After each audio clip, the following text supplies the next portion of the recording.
Good morning and good evening, everyone. Welcome back. మనం Dakar గురించి discuss చేస్తున్నాం కదా. నిన్న ఎక్స్పెన్స్ ప్రాజెక్ట్ కంప్లీట్ చేసాం. డాకర్ ఫైల్ ఇన్స్ట్రక్షన్స్ అన్ని మనం డిస్కస్ చేసాం. From should be the first instruction, run use to configure or install the packages on top of base OS. CMD is used to run the container for infinite time. Copy is used to copy the files from local workspace to images. Add is also same, but it will have two extra capabilities, like it can directly download the files from internet or directly enter the files into the images. Label is used to add the metadata to the images and containers. It is used for filtration purpose. Expose is used to let the users know the ports opening by the container. It is only for documentation purpose. It will not add any functionality. env is to set the environment variables that can be used by the applications running inside the container. Entry point, it is again same as CMD, but it cannot be overridden. It is used to, CMD can supply the default values to the entry point. We can always override CMD. So that is the entry point usage. User is to set the user to run the container. Like instead of running the container as root access, you can always create a new user. So that user can run the container with the least privileges. Work directory to set the context path for the image or container, or is build time variables. If those cannot be used inside the container by applications, and arg in an exceptional case, it will supply the base OS version. On build is used by the image developers. They can have some conditions before some user use the image. Okay, so ఇవన్నీ నిన్న discuss చేసాం మనం. And network ఎలా create చేయాలి Dakar network command use చేసి. By default this is bridge network. Bridge network అంటే ఏం లేదు, ఒక వర్చువల్ నెట్వర్క్ క్రియేట్ చేసి that will give us virtual gateway. Gateway anna router anna same. Okay.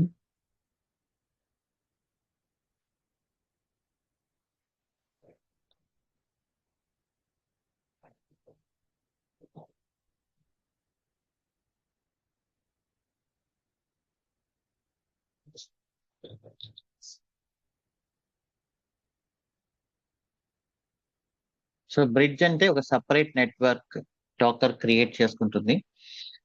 It means virtual gateway. So ఈ gateway IP address ని allocate చేస్తుంది. Default network వచ్చేసి bridge network, but default network మీరు use చేస్తే you cannot communicate between the containers. So మనం ఏంటంటే own network create చేసుకున్నాం expense project కోసం. Then we are adding containers to that bridge network. Okay, so నిన్న ఇక్కడ వరకు డిస్కస్ చేసాం. మరి హోస్ట్ నెట్వర్క్ అంటే ఏంటి? Let me login to the server.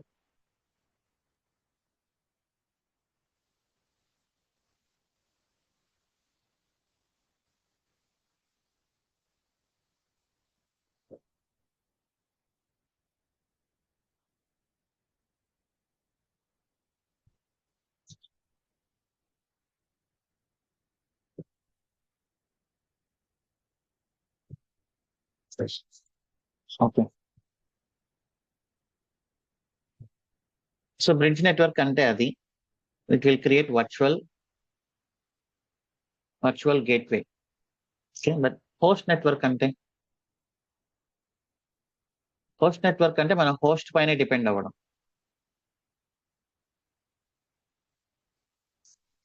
For example ఇక్కడ ఒక పోర్ట్ ఓపెన్ అయింది.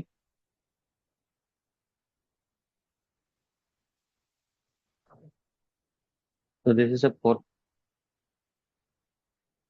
ఓకే, డాకర్ ఏం చేస్తుందంటే ఓన్ నెట్వర్క్ క్రియేట్ చేసుకోదు. అప్పుడు డాకర్ ఇక్కడ మీరు ఏదైతే పోర్ట్ ఓపెన్ చేశారో హోస్ట్ నుంచి, ఆ పోర్ట్ నే ఓపెన్ చేస్తుంది.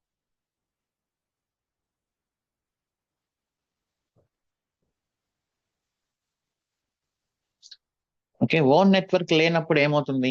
ఓన్ ఐపీ అడ్రస్ కూడా ఉండదు. ఇక్కడ ఏంటి అంటే bridge network separate virtual gateway కాబట్టి ఇది ఇక్కడ దీనికి ఐపీ అడ్రస్ అలొకేట్ చేస్తుంది. బట్ హోస్ట్ నెట్వర్క్ ని యూజ్ చేస్తున్నాం అంటే హోస్ట్ నెట్వర్క్ అంటే హోస్ట్ కుండే ఐపీ అడ్రస్, హోస్ట్ కుండే పోర్టు. దాన్నే మనం యూజ్ చేసుకున్నాం. డాకర్ సపరేట్ ఐపీ అడ్రస్ ఏం రాదు. Host IP address, host port. Okay, ఇప్పుడు మనం ఒకవేళ అది యూజ్ చేసి కానీ మనం క్రియేట్ చేయాలి అనుకుంటే Docker, let us do that.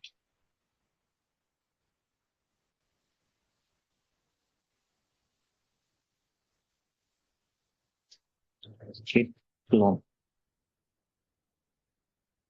Okay, Docker network LS అని మీరు ఒకవేళ ఇస్తే అక్కడ హోస్ట్ నెట్వర్క్ అనేది కూడా ఉంటుంది చూడండి. ఓకే, సో ఈ హోస్ట్ నెట్వర్క్ యూజ్ చేసి నేను ఒకవేళ కంటైనర్స్ క్రియేట్ చేస్తే ఏమవుతుందో చూద్దాం. డాకర్, మనం MySQL లోపలికి వెళ్దాం. Docker build -t MySQL colon 1.0.0 sorry.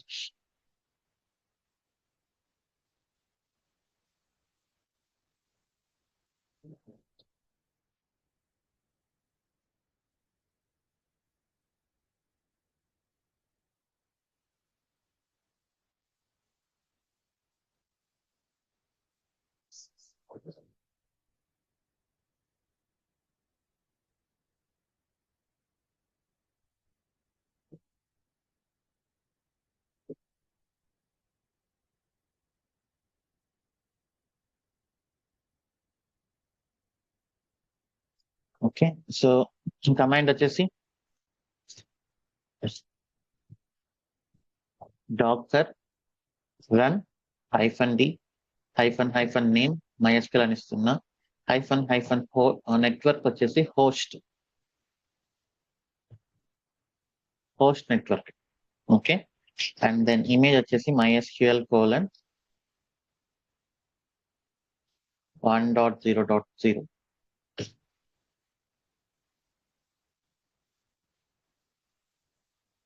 Dakar ps run అవుతుంది. సో బట్ ఇది మనం హోస్ట్ నెట్వర్క్ కనెక్ట్ చేసాం కాబట్టి హోస్ట్ ఐపీ అడ్రస్, హోస్ట్ పోర్టే యూస్ చేసుకోవాలి. ఒకవేళ ఇప్పుడు మీరు netstat -lntp, ఇదేంటి హోస్ట్ పోర్ట్స్ కదా, హోస్ట్ ఓపెన్ చేసే పోర్ట్స్ కదా, netstat కమాండ్ అని. ఓకే, సో ఇప్పుడు చూడండి 3306 హోస్ట్ లో ఓపెన్ అయిందా?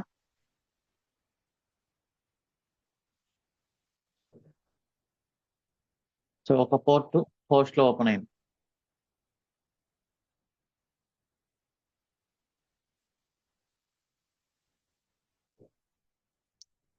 So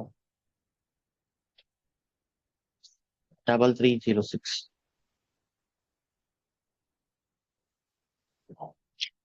ఇప్పుడు నేను బ్యాక్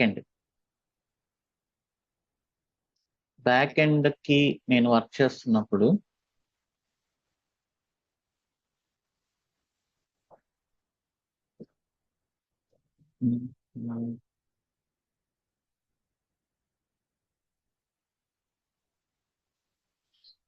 ఇక్కడ నేను డిబి హోస్ట్ ఏమి ఇవ్వాలి?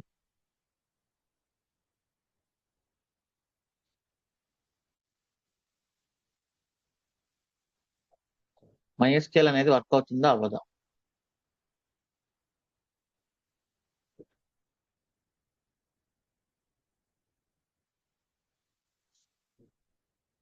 అవ్వదు, ఎందుకంటే ఇది హోస్ట్ ని యూజ్ చేసుకుంటుంది కాబట్టి నేను ఇక్కడ MySQL బదులు లోకల్ హోస్ట్ ని ఇవ్వాలి.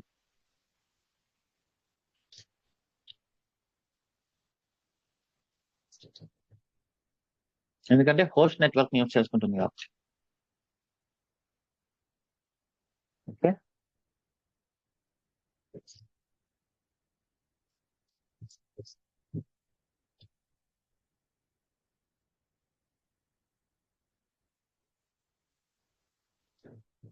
git pull cd backend cat docker file. Okay, so ఇప్పుడు docker build -t backend colon 1.0.0 dot.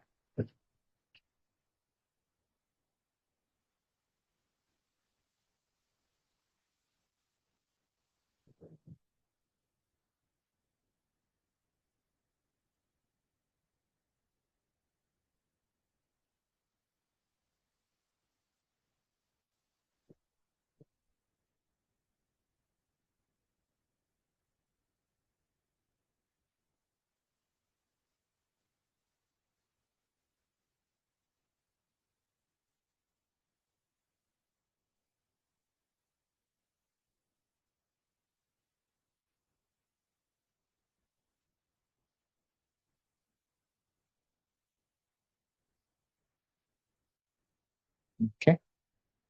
So ఇప్పుడు docker run -d -name backend -network host backend :1.0.0.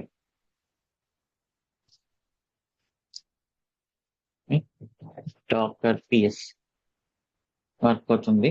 Next ఇంకా ఫ్రంట్ ఎండ్కి వచ్చినప్పుడు ఇక్కడ కాన్ఫిగరేషన్ లో ఇక్కడ కూడా మనం బ్యాక్ ఎండ్ కాకుండా లోకల్ హోస్ట్ అనే ఇవ్వాలి.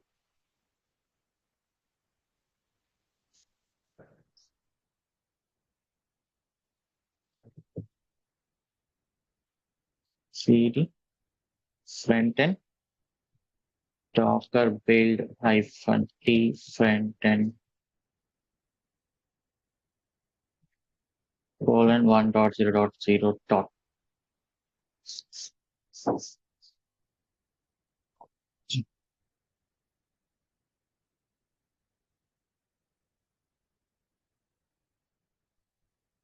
Okay.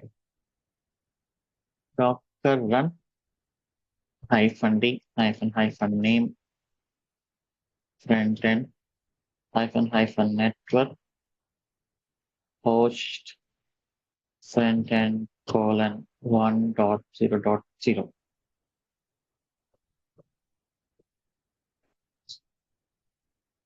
Docker ps. Okay.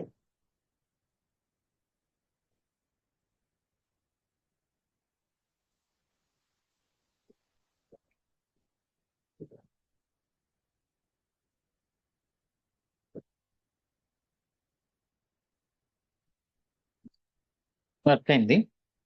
But do you think this is right? ఇలా హోస్ట్ పోర్ట్లు అనేవి యూస్ చేసుకుంటూ వెళ్తే ఏమవుతుంది? హోస్ట్ అనే పోర్ట్స్ అన్ని ఎగ్జాస్ట్ అయిపోతాయి అండ్ కొంచెం సెక్యూరిటీ కూడా తక్కువ అయిపోతుంది. హోస్ట్ నెట్వర్క్ అనేది యూస్ చేయం, just for informational purpose and interview purpose. Okay.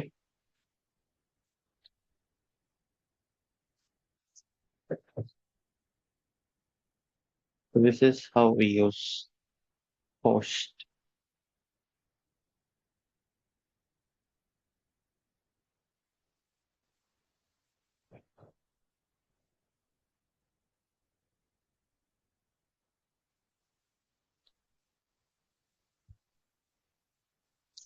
Okay.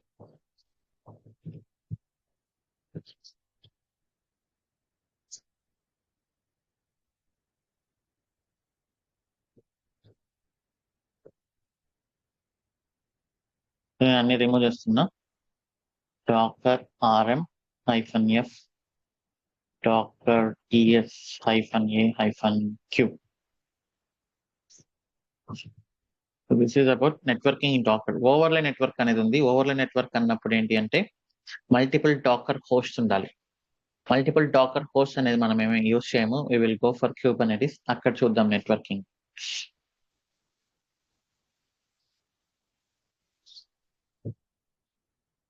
So for now, Docker networking, two types of networks: host and bridge network. Host network container uses the host IP and host port. Bridge network, when install Docker, it will create a virtual bridge network. Containers will be attached to the bridge network. You can communicate between the containers. Okay. Overlay network is used between multiple hosts.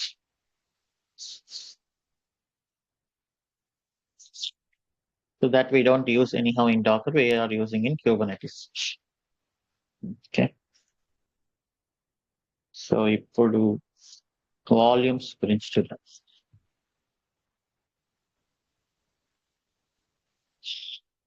Volumes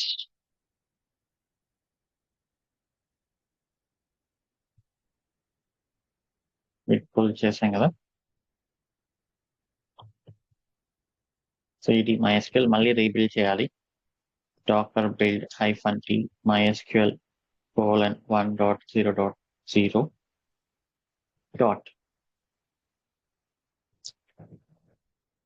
Okay. And then docker network create, మనం expense create చేసాం, expense. And then docker run hyphen docker run hyphen d hyphen hyphen main mysql hyphen hyphen network expense.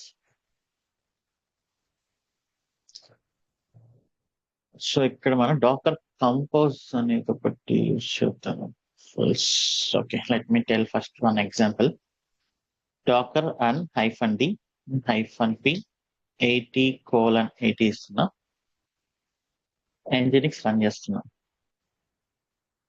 Okay, docker PS.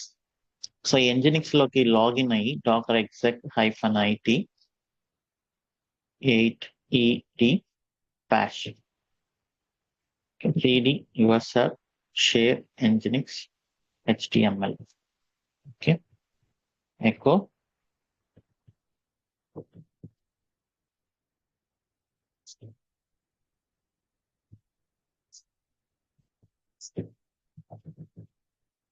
I am learning volumes అని ఇక్కడ ఇస్తున్నా, index.html cat index.html function redirectable.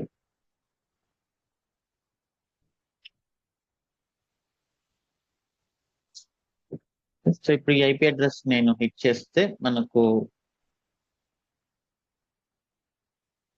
index.html నేను create చేసి వస్తుంది. Okay, so ఇప్పుడు నేను Docker piece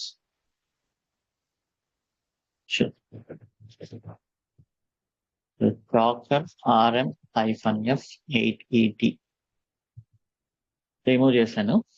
okay, మళ్ళీ create చేస్తున్నా. నేను ఇందాక క్రియేట్ చేసిన HTML ఫైల్ ఉంటుందా ఉండదా?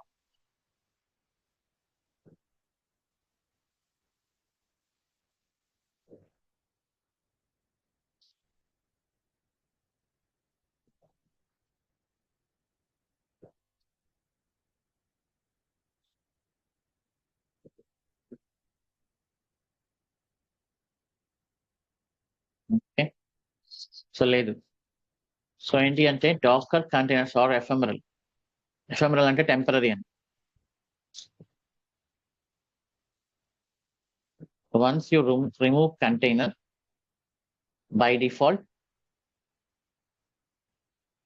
it removes the data also.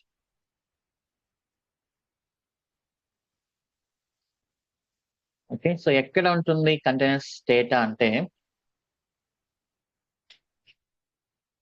cd var lib docker ఇక్కడ ఉంటాయి మొత్తం కంటైనర్స్ ఇన్ఫర్మేషన్ అంతా. బట్ ఇదే మనకు అంత ఈజీగా అర్థం అవుతుంది. ఓకే, ఒకవేళ మీరు ఇన్స్పెక్ట్ చేశారంటే డాకర్ ఇన్స్పెక్ట్ 187 ఈ డేటాని ఎక్కడ సేవ్ చేస్తుంది అనేది మొత్తం ఇక్కడ ఉంటుంది.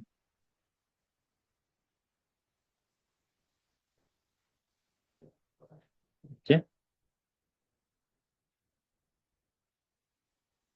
మీకు డైరెక్ట్లీకి వెళ్దాం.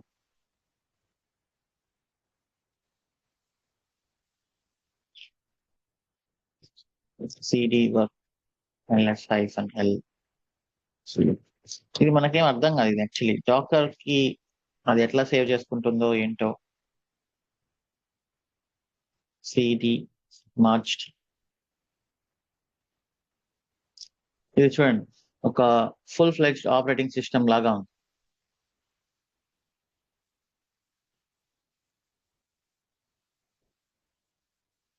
ఓకే, సో దీంట్లో మనం యూఎస్ఆర్ ఉందా, share nginx html ls -l ఇక్కడ ఉంది డేటా అంతా. ఓకే, సో డాకర్ అనేది ఒక operating kind of structure, operating system kind of folder structure create చేసుకొని డేటా అనేది అక్కడ పెట్టుకుంటుంది. సో మనం ఎప్పుడైతే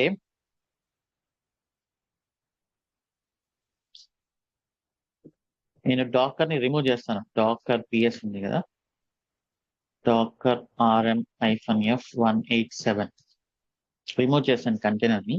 ఇప్పుడు ఆ ఫోల్డర్ అనేది ఉంటుందో లేదో చూద్దాం.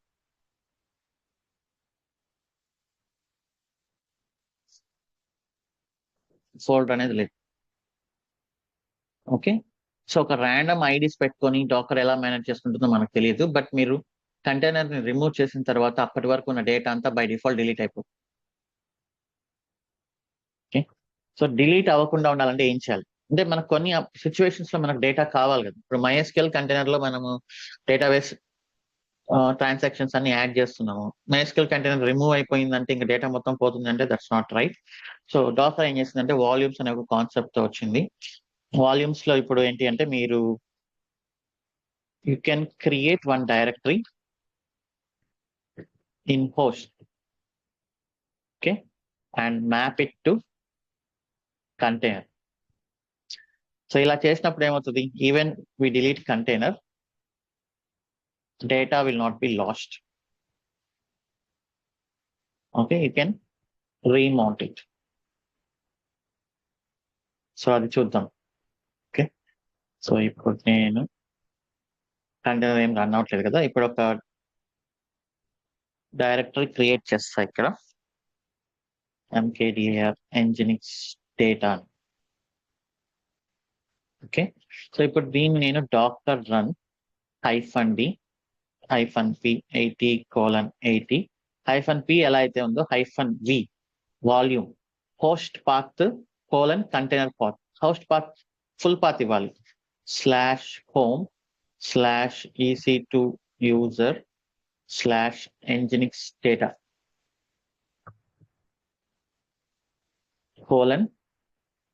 సో దీన్ని దేనికి మౌంట్ చేయాలి మనం? nginx HTML డైరెక్టరీస్ కోసం కదా మనం చేస్తున్నాం ఇది. అప్పుడు మీరు usr share nginx HTML. So ఇప్పుడు మనం కంటైనర్కి ఏం చెప్తున్నామంటే ఈ usr షేర్ nginx HTML అనే దాన్ని మీ ఓన్ డేటాతో మ్యాప్ చేసుకోవద్దు. నేను క్రియేట్ చేసిన హోస్ట్ లో ఉండే డైరెక్టరీతో మ్యాప్ చేసుకోమని చెప్తున్నా. ఓకే. సో ఇప్పుడు నేను nginx అని ఇస్తాను. ఇప్పుడు నేను Docker exec -it 147 bash. Okay. So same ఇందాక ఎలా అయితే ఒక షేర్ క్రియేట్ చేసామో ఇక్కడికి వెళ్తున్నా. Echo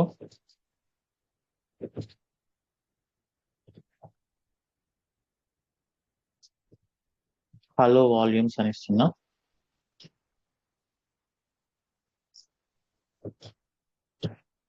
index.html. ఓకే. సో ఇప్పుడు మనం ఓపెన్ చేద్దాం.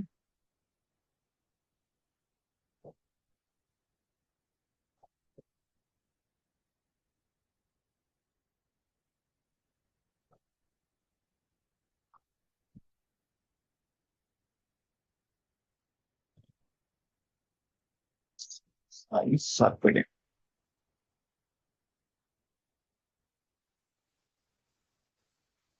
సో స్లాష్ రాంగ్ వచ్చింది. Thank you. రీడైరెక్షన్ కూడా ఇవ్వలేదా? సరే సరే.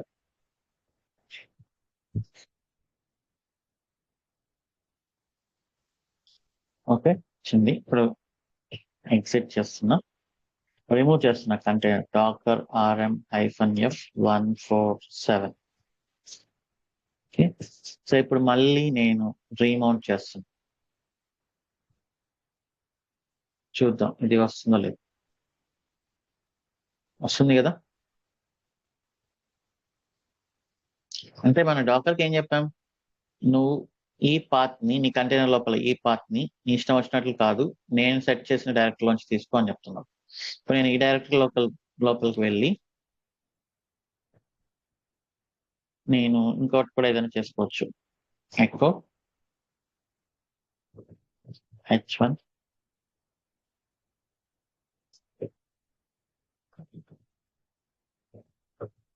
I am using docker volumes in volumes.html అని ఇస్తున్నా.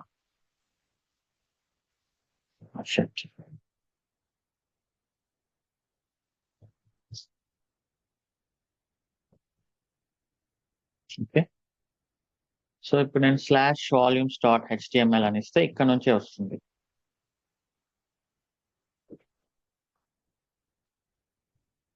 సో ఇలా మనం డేటా లూజ్ అవ్వకుండా హోస్ట్ లో డైరెక్టరీస్ ని క్రియేట్ చేసి డాకర్ కి మ్యాప్ చేయొచ్చు యూజింగ్ -v.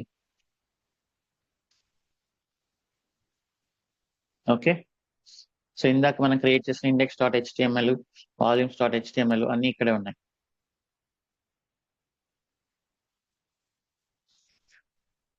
బట్ వీటిని ఏమంటామంటే అన్నేమ్డ్ వాల్యూమ్స్ అని. ఇప్పుడు నేను క్రియేట్ చేసింది అన్నేమ్డ్ వాల్యూమ్స్ అని ఎందుకంటామంటే who has to manage this directories? We created directory కదా, so we have to manage it. Okay, so these are unnamed volumes. Dakar volumes అంటే ఏంటి?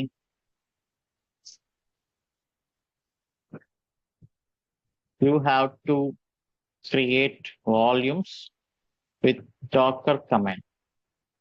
So Docker can manage. We no need to worry of creation and managing.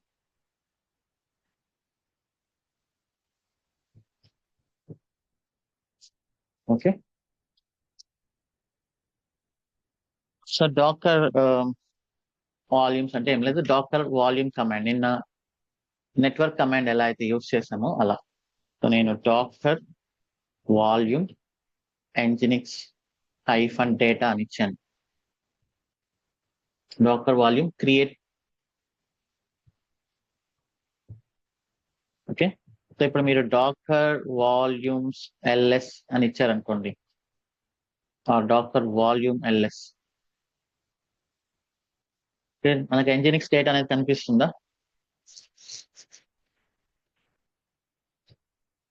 So ఇప్పుడు Dakar inspect nginx-data. So ఇది ఈ location లో పెట్టుకుంటుంది, Dakar location లో. Dakar location లో పెట్టుకుంటుంది అంటే ఏంటి? డాకర్ దాన్ని మేనేజ్ చేస్తుంది అని. ఇక డైరెక్టరీ క్రియేషన్ కానీ డైరెక్ట్ లో డేటా ఇవన్నీ మనకు సంబంధం లేదు. So which volumes is better, Docker volumes are unnamed volumes?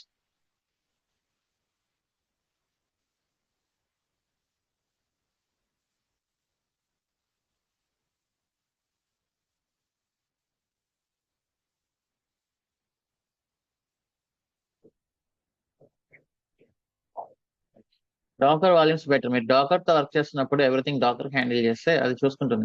మనం మేనేజ్ చేయడం స్టార్ట్ చేసామంటే డైరెక్టరీస్, దాంట్లో చాలా తలనొప్పులు ఉంటాయి. So obviously Docker volumes are better. Okay, ఇప్పుడు మనం ఇలా క్రియేట్ చేసాం కదా, దీన్ని ఎలా మౌంట్ చేయాలి? Dakar run -d-v Dakar volume అంతే, nginx-data. అది ఎక్కడ ఉందో ఏ పాత్ లో ఉందో మనకు అనవసరం, అది డాకర్ చూసుకుంటుంది. USR share nginx/html and then nginx. Already docker ps run అవుతుందా? Docker rm-f539.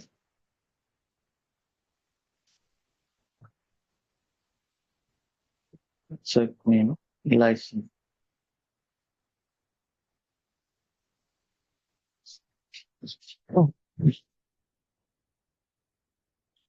-p 80:80.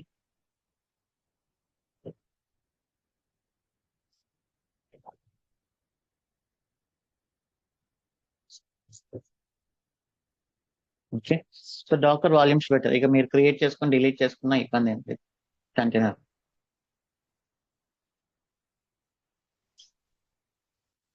Okay, so ఇప్పుడు మనం MySQL ని డాకర్ వాల్యూమ్స్ యూస్ చేసుకొని MySQL కంటైనర్ కి డేటా ఇవ్వాలి.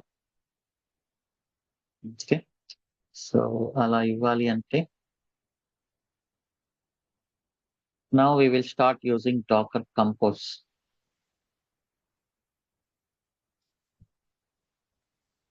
ఇప్పుడు మన కంటైనర్స్ లో డిపెండెన్సీ ఉందా లేదా? Can I run back end without running MySQL?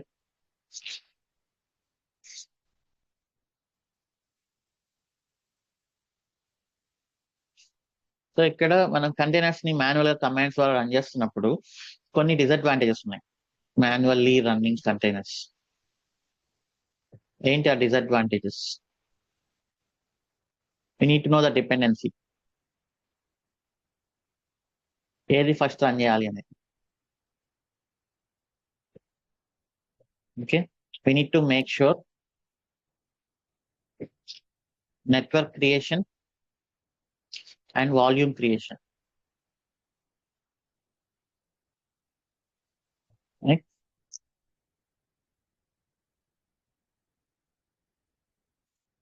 And then while removing, మనం రివర్స్ లో రిమూవ్ చేసుకుంటూ రావాలి. we need to remove in anti-dependent order.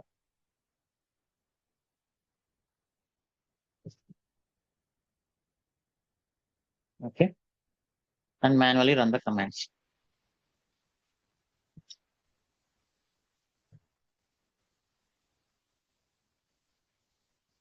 So ఇవన్నీ డిసడ్వాంటేజెస్ ఉన్నాయి కాబట్టి డాకర్ కంపోజ్ అని ఒకటి ఉంది, Docker compose dot YAML.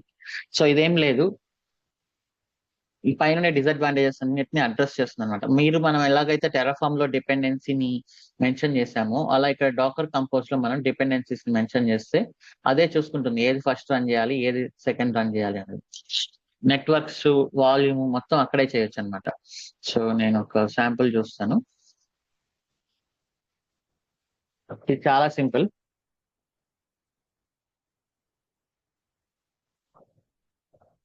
Dakar compose ఎందుకు అవుతుంది అంటే multiple container application. So final గా మీరు వాట్ ఈస్ డాకర్ కంపోజ్ అన్నప్పుడు Docker compose is used to manage the dependency between containers or services or applications. You can start and stop at a time. ఒక single command use చేసి అన్నిటినీ stop చేయొచ్చు, అన్నిటినీ start చేయొచ్చు. Okay, and then network volume ఇది కూడా అదే create చేస్తున్నాం. Let us see that now. So ఇప్పుడు ఏం చేస్తానంటే నేను ఇక్కడ Dakar hyphen compose dot YAML అని ఇస్తాను.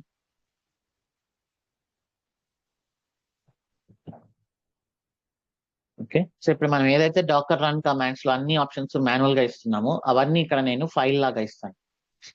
So that is what automation కదా. మీరు మాన్యువల్ గా చేసే స్టెప్స్ అన్నిటిని తీసుకెళ్ళి ఒక ఫైల్లో పెడితే దట్ సారీ మాన్యువల్ గా రన్ చేసిన కమాండ్స్ అన్నిటిని మనం తీసుకెళ్లి ఒక ఫైల్లో పెడితే అది షెల్ స్క్రిప్టింగ్ అయింది. మాన్యువల్ గా రన్ చేసిన ఆన్సిబుల్ అడాప్ కమాండ్స్ అన్నిటిని తీసుకుని వెళ్ళి ఒక ఫైల్లో పెడితే అది ప్లే బుక్ అయింది. ఓకే, అలానే డాకర్ కంపోజ్ కూడా మీరు మాన్యువల్ గా రన్ చేసే కమాండ్స్ అన్నిటికీ తీసుకెళ్లి ఒక ఫైల్లో పెడితే that will become Docker compose. ఇక్కడ కొంచెం చిన్న సింటాక్స్ ఉంది, ఇంకా simple syntax. Compose file reference,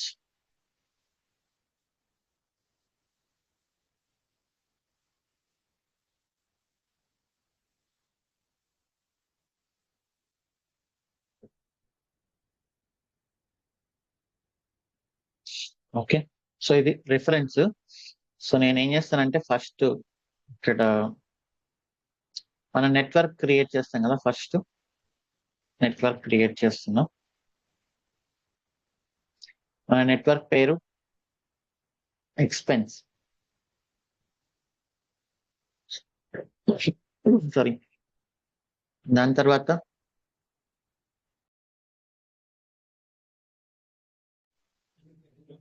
volumes. ఇది పైనే క్రియేట్ చేయాలని లేదు, ఎక్కడ కావాలంటే అక్కడ క్రియేట్ చేసుకోవచ్చు. బట్ డాకర్ ఎగ్జిక్యూషన్ చేయడం స్టార్ట్ చేసినప్పుడు ఇక్కడ నెట్వర్క్స్ అని చూసి okay this is dependent on network, I need to create network అనుకుంటుంది. టెరాఫామ్ ఎలా అయితే ఉందో డిపెండెన్సీ అనేది చూసినప్పుడు డాకర్ ఫస్ట్ అది క్రియేట్ చేసి తర్వాత అక్కడికి వస్తుంది అనమాట. ఓకే, అలానే వాల్యూమ్స్, మనం క్రియేట్ చేస్తున్న వాల్యూమ్ ఏంటి? ఫర్ ఎగ్జాంపుల్ MySQL కోసం అనుకుందాం, ఇలా ఇస్తాను MySQL. Okay, that's all. ఇక ఈ ఆప్షన్స్ అన్ని అవసరం లేదు, మనం అంతా డిఫాల్ట్ గా తీసుకుంటుంది. ఓకే, సో దాని తర్వాత సర్వీసెస్.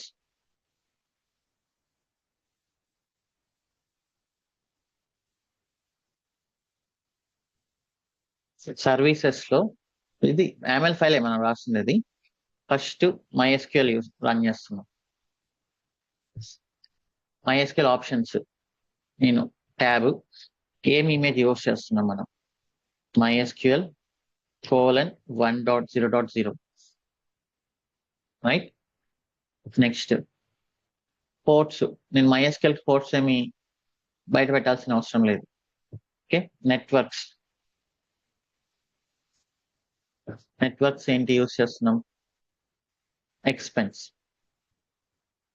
ఓకే, నెక్స్ట్ నేమ్ ఒకటి సెట్ చేస్తున్నాం కదా, ఇక్కడ నేమ్ ఉందా? Container name. ఈ ఎగ్జాంపుల్ ఫుల్ రిఫరెన్స్ ఉంటాను.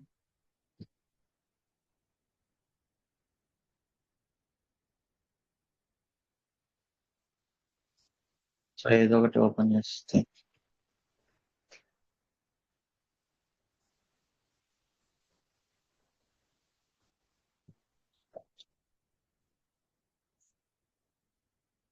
కంటైనర్ నేమ్, మనం నేమ్ సెట్ చేయొచ్చు. For example like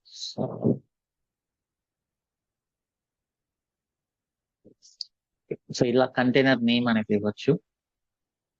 container name MySQL. Okay, and volumes.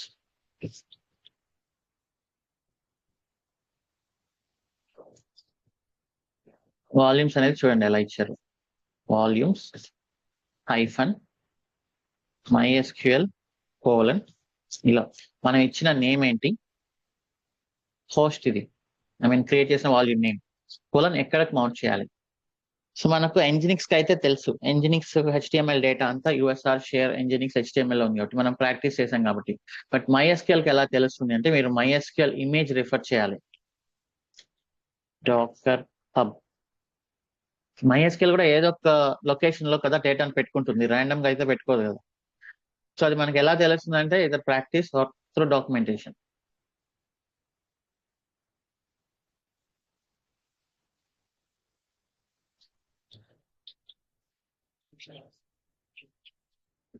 MySQL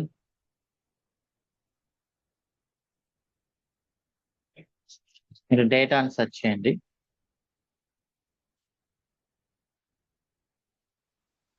ఇక్కడ వాల్యూమ్ -v లో ఎక్కడో ఒక చోట మౌంట్ చేస్తూ ఉంటారు.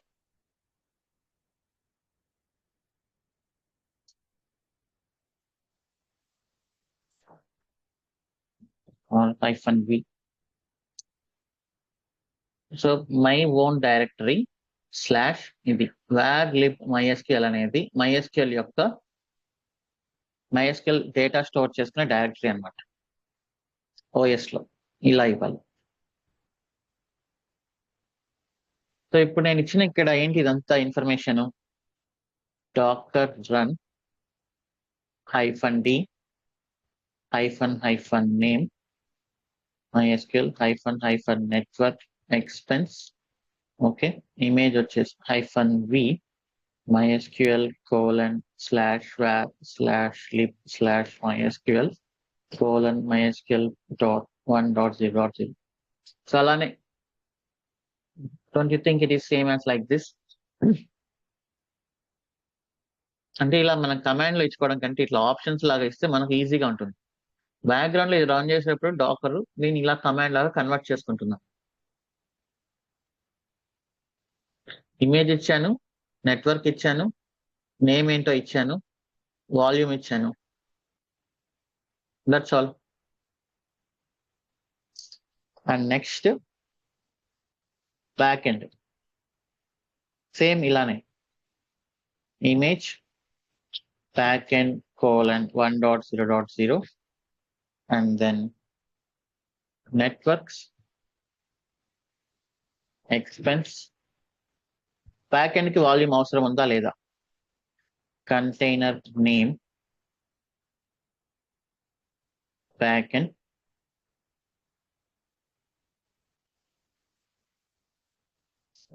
అవసరం ఉందా లేదా backend కి?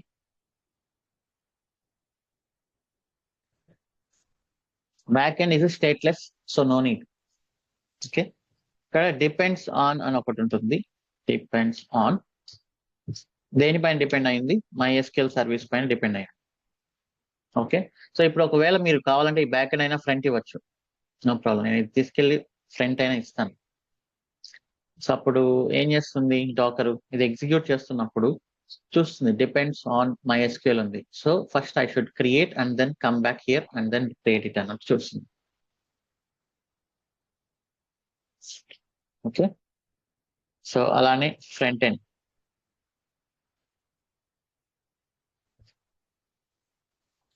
Image front end :1.0.0. Okay, networks expense container name front end volumes ఏం అవసరం లేదు, ఇది కూడా స్టేట్లెస్ కాబట్టి. Ports -p equal to 80:80. Front end is dependent on what?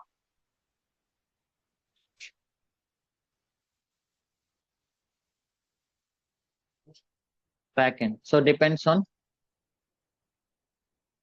back end.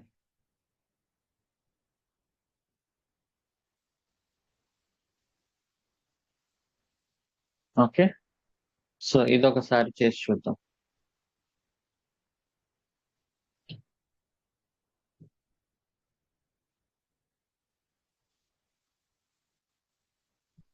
DD expense doctor kit full doctor TS ఏమైనా run అవుతున్నాయి, already Nginx run అవుతుంది, నేను రిమూవ్ చేస్తున్నా 0p. Okay, kit full command వచ్చేసి డాక్టర్ కంపోజ్ అప్ -d అంటే అన్నిటినీ background లోకి పంపించమని అంతే. సో ఇప్పుడు నెట్వర్క్ క్రియేట్ అయింది, వాల్యూమ్ క్రియేట్ అయింది. చూడండి, ఫస్ట్ MySQL క్రియేట్ అయింది, బ్యాక్ ఎండ్ క్రియేట్ అయింది, తర్వాత ఫ్రంట్ ఎండ్ క్రియేట్ అయింది. సో ఇప్పుడు డాక్టర్ పిఎస్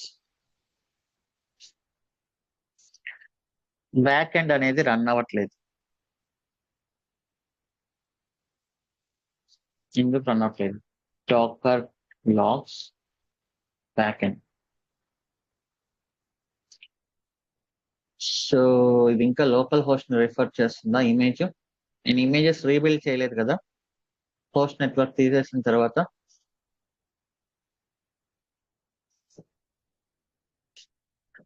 సో ఇప్పుడు నేను దీన్ని డౌన్ చేయాలి, మొత్తం కంటైనర్స్ ని.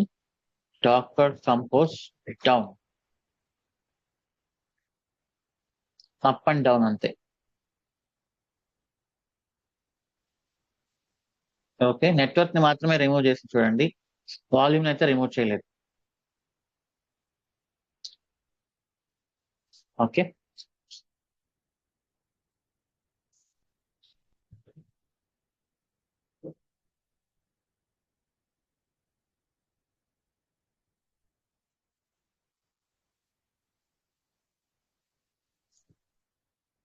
ఓకే. సో ఇక్కడ ఏదో నో అనేది యాడ్ చేసుకోండి. We no need to worry of creation and image managing that. So okay, so నేను మళ్ళీ ఇమేజెస్ రీబిల్డ్ చేయాలి, ఎందుకంటే ఇందాక నేను లోకల్ హోస్ట్ యాడ్ చేసింది కదా. డాకర్ ఫీల్డ్ -t MySQL :1.0.0. and then backend కూడా docker build -t backend and then front end కూడా.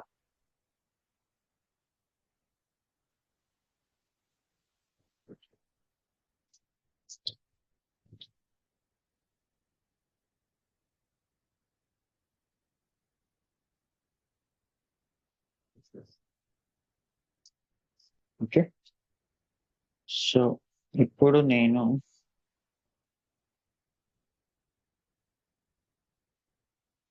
one step back. Docker compose up -t.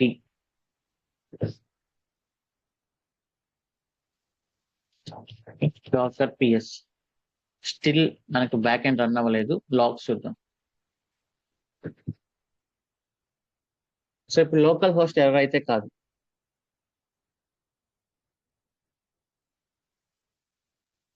Okay, local host అయితే కాదు కదా ఎర్రర్. ఇందాక వచ్చింది లోకల్ హోస్ట్ ఎర్రర్, ఇక్కడ లోకల్ హోస్ట్ ఎర్రర్ కాదు. బట్ ఇప్పుడు ఏమవుతుందంటే ఇక్కడ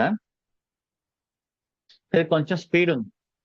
MySQL కంటైనర్ రన్ అవుతుంది, ఫస్ట్ రన్ అయిన తర్వాత బ్యాక్ ఎండ్ రన్ అవుతుంది.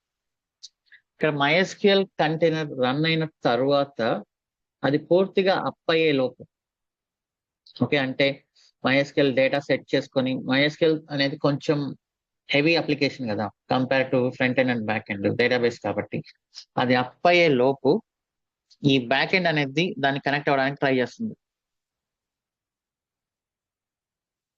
Connect back end, so trying to connect MySQL before it is completely up.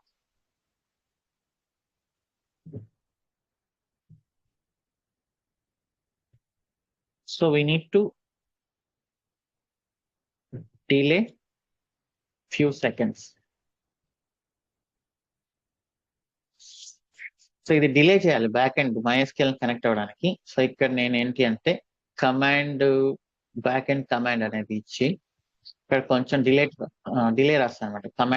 మన కమాండ్ ఇచ్చుకోవచ్చు ఏ కమాండ్ తో రన్ చేయాలనేది. ఓకే, సో sh-c ఇక్కడ CMD లో మనం ఇస్తాము, ఇక్కడ షెల్ కమాండ్ అని ఇస్తున్నాం అంతే. ఓకే, నేను కొంచెం డిలే యాడ్ చేయాలి అంటే ఏం చేయాలి, I need to run few seconds sleep అయిన తర్వాత then I need to run our application. మన అప్లికేషన్ ఎక్కడ ఉంది, OPT server or back end,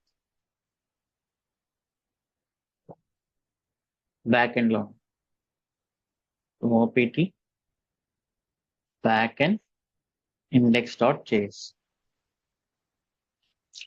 కొంచెం డిలే యాడ్ చేశాను అంతే.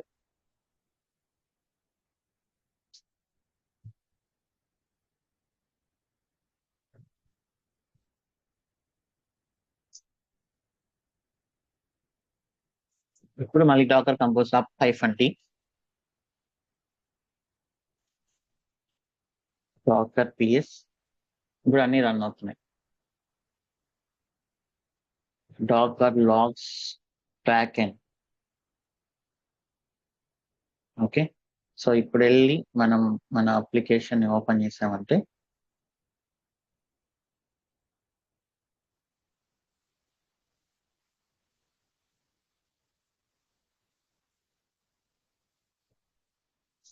ఓకే వర్క్ అవుతుంది. సో ఇప్పుడు కావాలంటే నేను మొత్తం ఒకసారి రిమూవ్ చేసి మళ్ళీ చెక్ చేసుకోవచ్చు. డాకర్ కంపోజ్ డౌన్ అన్నిటిని రిమూవ్ చేస్తున్నా.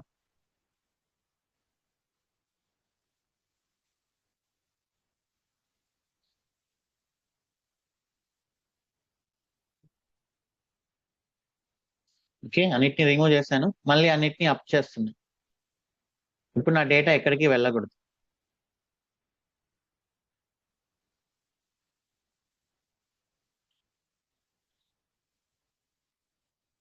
రిఫ్రెష్, డేటా ఎక్కడికి పోలేదు.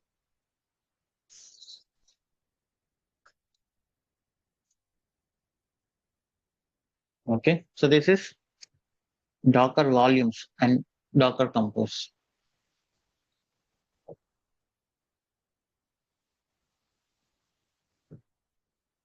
ఓకే, సో ఒక 5 minutes బ్రేక్ తీసుకుందాం, then we will continue other topics.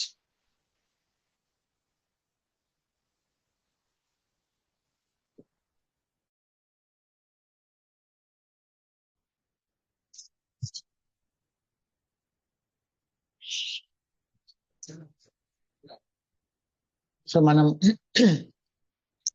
Dakar తో అప్లికేషన్ ని వర్క్ అయ్యేలాగా చేస్తున్నాం. సో నెట్వర్కింగ్ వాల్యూమ్స్ ఇక్కడ వరకు కొంచెం బెటర్ ప్రాక్టీస్ యూస్ చేసాం. బట్ సెక్యూరిటీ అనేది చాలా ఇంపార్టెంట్. మీరేం చేయాలంటే మీ లిస్ట్ లో, నేను చెప్పాను కదా ఇంటర్వ్యూస్ లో అడుగుతారు అని, ఏమని మీరు రీసెంట్ గా ఏం చేశారు మీ ప్రాజెక్ట్స్ లో, లైక్ జస్ట్ జోక్ గా చెప్పాలంటే రీసెంట్ గా ఏం బీకారు మీ ప్రాజెక్ట్ లో అన్నట్లు వాళ్ళ ఉద్దేశం. సో అప్పుడు మనం ఏదో ఒకటి రెడీ చేసుకోవాలి కదా. ఇంతకు ముందు మనం కొన్ని చూసాం, ఏంటవి అంటే, ఇంతకు ముందు లేనిది ఈ మధ్య మేము కొత్తగా నేనే ఇనిషియేట్ తీసుకొని నేనే మొత్తం చేసి నేనే చేశాను అన్నట్టు అక్కడ చెప్పాలి కాన్ఫిడెంట్ గా. సో అది ఎలా చెప్తారో ఇంకా మీ స్మార్ట్నెస్, అది నేర్పించడానికి అవ్వదు. సో టెక్నాలజీ నేర్పించగలం కానీ మీరు ఎలా ఇంటర్వ్యూలో పర్ఫామ్ చేస్తారనేది ఎవరు నేర్పించలేరు. We can give you some tips. So ఆ లిస్ట్ లో కొన్ని ఇంతకు ముందు ఏం చెప్పాము, if you remember.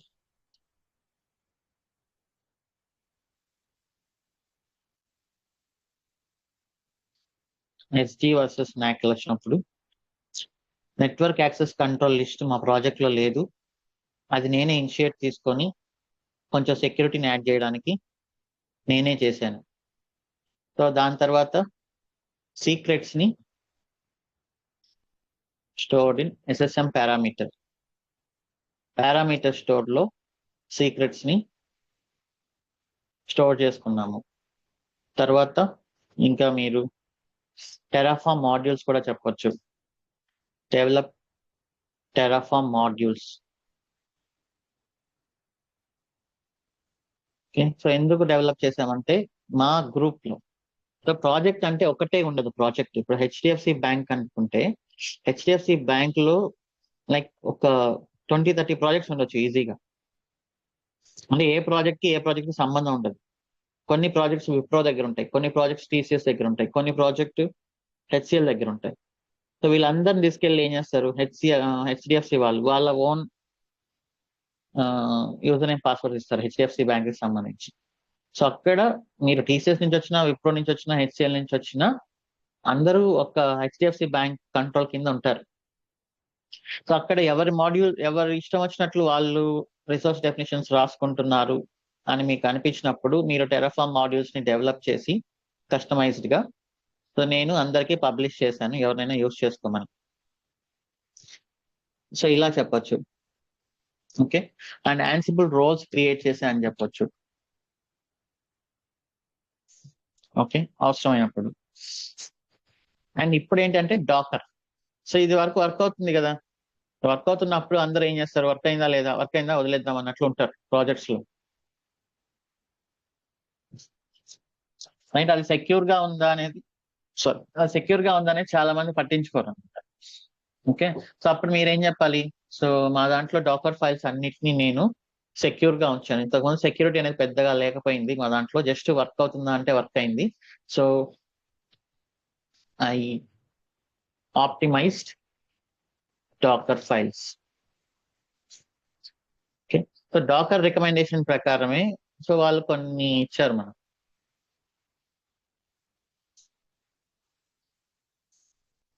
So Docker best practices implement చేశాను, ఆప్టిమైజ్ చేశాను. Use official and verified images. So ఇది మోస్ట్లీ అందరూ అఫీషియల్ ఇమేజెస్ యూజ్ చేస్తారు. మినిమల్ ఇమేజెస్ అన్నప్పుడు మనం ఇప్పుడు మన ఇమేజ్ సైజ్ ఎంత ఉందో చూడండి. Docker images back end size almost 1.11 GB ఉంది. దీన్ని మనం తగ్గించాలి. సో దీన్ని మనం తగ్గించాలి అంటే మినిమం ఇమేజెస్ యూజ్ చేయాలి. మనం యూజ్ చేస్తున్న Note 20 యొక్క సైజే చాలా ఎక్కువ ఉంటుంది. సో ఇప్పుడు మనం మినిమైజ్ చేయాలి అంటే what is the minimal image we have.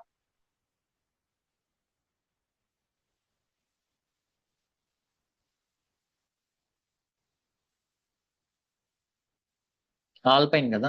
So ఇప్పుడు Note 20లో ఆల్పైన్ డిస్ట్రిబ్యూషన్ ఉంటుంది.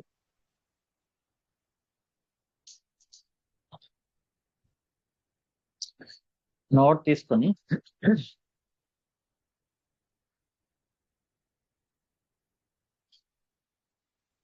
ఇంటర్వ్యూస్ లో కూడా అడుగుతుంటారు, what are the Docker best practices you know, what are the Docker best practices you implemented. ఒకవేళ వాళ్ళు అడగకపోయినా ఈ క్వశ్చన్ వచ్చినప్పుడు రీసెంట్ గా ఏం చేశారు నువ్వు నీ ప్రాజెక్ట్ లో కొత్తగా వచ్చినప్పుడు, I implemented the Docker best practices, I optimized our Docker images అని చెప్పాలి. ఓకే, 20 అని సెర్చ్ చేస్తున్నా. సో ఇది ఆల్పైన్ వర్షన్ 3.20. నాకు కావాల్సింది 20. నోట్ చేసి 20 and alpine.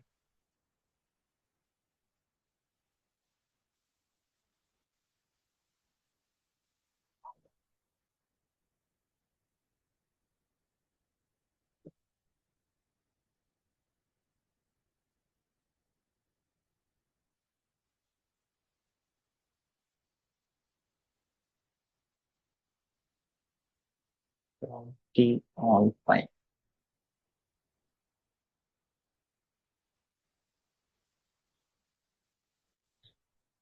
Waiting dot 20.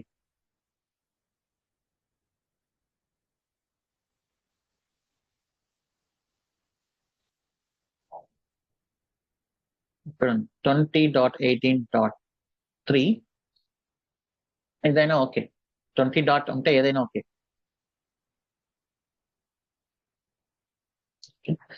So ఇప్పుడు నేను ఈ బేస్ ఓఎస్ బదులు I want to use from node colon Node.js 20 version, but it is Alpine. Okay. So ఇప్పుడు చూద్దాం. అంటే మినిమల్ ఇమేజెస్ అంటే మినిమల్ ఇమేజెస్ యూస్ చేస్తే సరిపోదు. అది వర్క్ అవుతుందో లేదో చాలా కేర్ఫుల్ గా మనం టెస్ట్ చేసుకోవాలి. మీరు ఓన్లీ ఇమేజ్ సైజ్ తగ్గించి అప్లికేషన్ వర్క్ అవ్వకపోతే ఎవరికి ఉపయోగం ఉండదు కదా. రైట్. ఇమేజ్ సైజ్ తగ్గించడం మీద కాదు మన ఫోకస్. ఇమేజ్ సైజ్ తగ్గిస్తూ మళ్ళీ అప్లికేషన్ యాజ్ ఇట్ ఈస్ గా వర్క్ అయ్యేలాగా చేయడం. సో ఇప్పుడు నేను మళ్ళీ రీబిల్డ్ చేయాలి.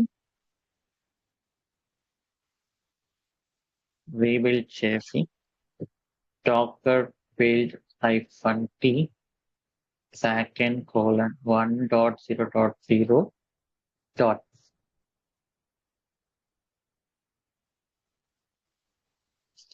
Full చేయలేదు.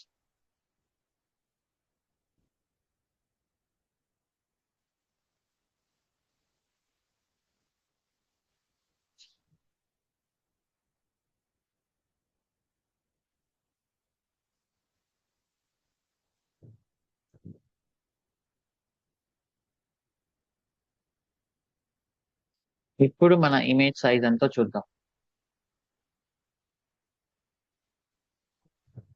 ఎంత తగ్గింది?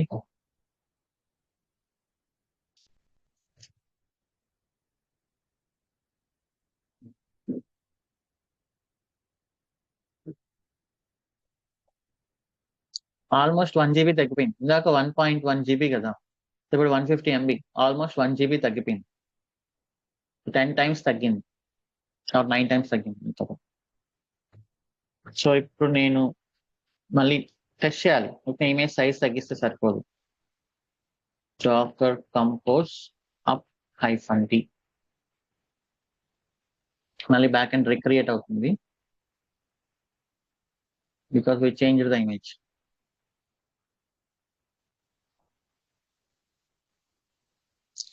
సో ఇప్పుడు వెళ్ళి మళ్ళీ టెస్ట్ చేద్దాం.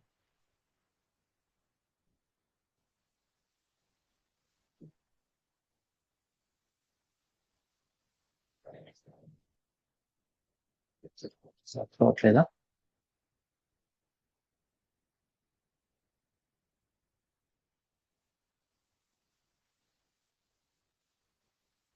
Yeah, working.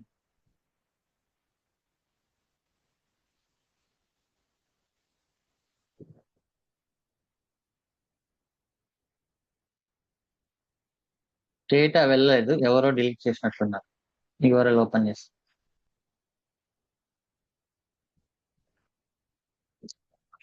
కావాలంటే ఇంకొకసారి రిమూవ్ చేద్దాం.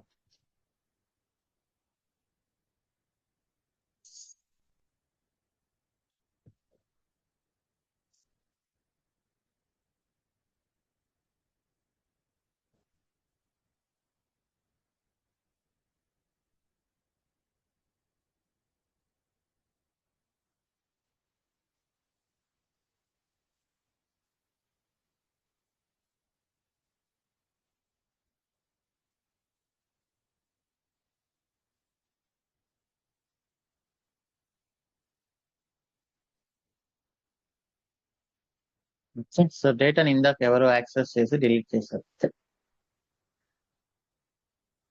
మళ్ళీ డిలీట్ చేశారు.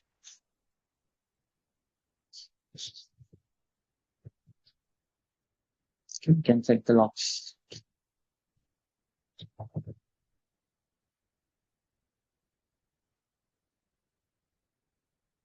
So someone deleted.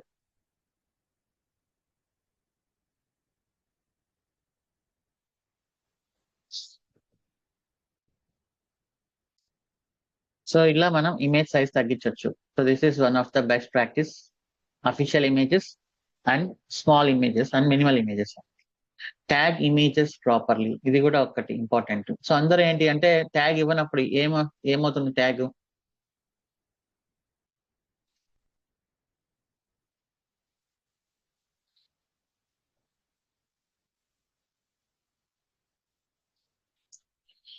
ట్యాగ్ ఇవ్వకపోతే ఏం ట్యాగ్ తీసుకుంటుంది అది?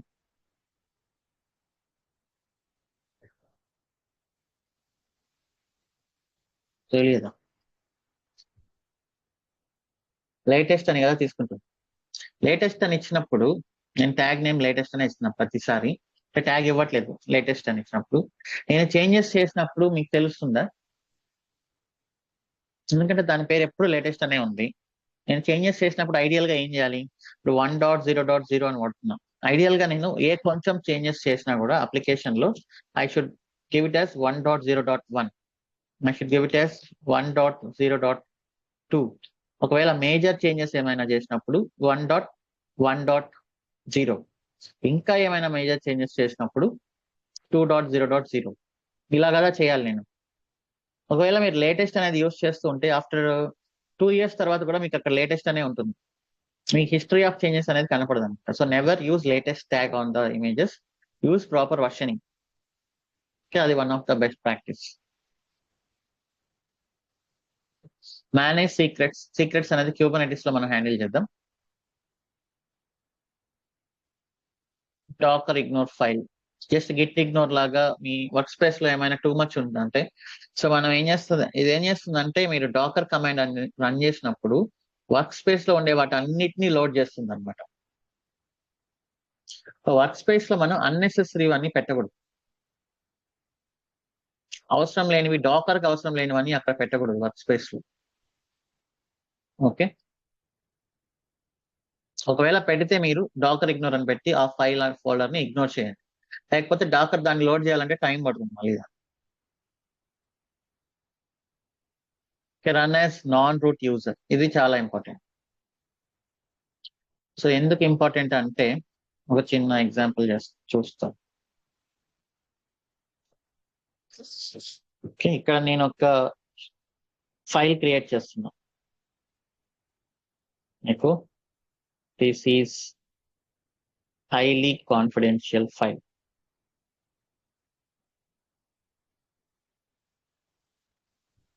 ఓకే, సో ఒక సీక్రెట్ అనుకుందాం. ఈ ఫైల్ కి డాకర్ కి ఏమైనా సంబంధం ఉందా?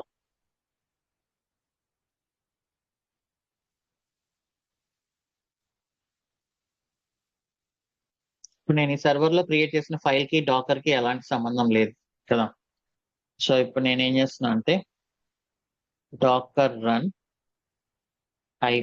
-t. ఓకే, సో ఇక్కడ -v. ఈ స్లాష్ అంటే మీనింగ్ ఏంటి?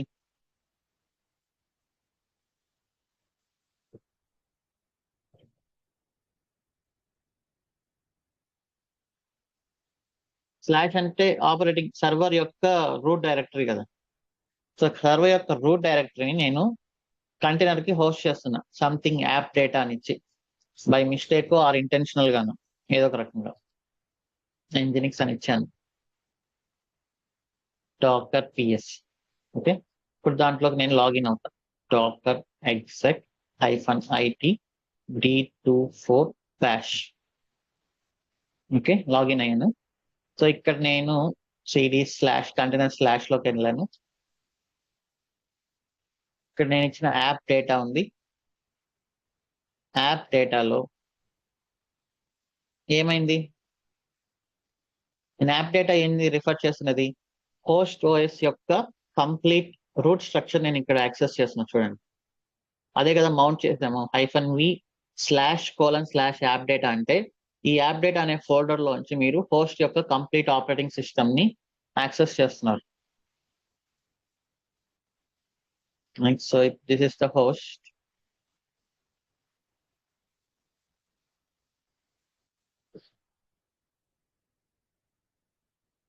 ఓకే, సో ఇప్పుడు దీని నుంచి సో ఇది dot slash. Root directory. So ఇది దీన్ని రెఫర్ చేస్తుంది. ఇక్కడ స్లాష్ యాప్ డేటా, ఇది చూసిన వాళ్ళు ఏమనుకుంటారు, ఓకే ఇది అప్లికేషన్ సంబంధించిన డేటా ఏమోలే అనుకుంటారు. బట్ యాక్చువల్ గా ఇది పాయింట్ చేస్తున్నది హోస్ట్ ఆపరేటింగ్ సిస్టమ్. సో దీంట్లో నుంచి మీరు సిడి ఇక్కడ హోమ్ EC2 యూజర్, ఇక్కడ సీక్రెట్, ఇవన్నీ చూడగలుగుతున్నారా లేదా? మొత్తం ఆపరేటింగ్ సిస్టమ్ యొక్క స్టోరేజ్ అంతా ఇప్పుడు మీ కంట్రోల్లో ఉంది, right? So is that right? Obviously wrong.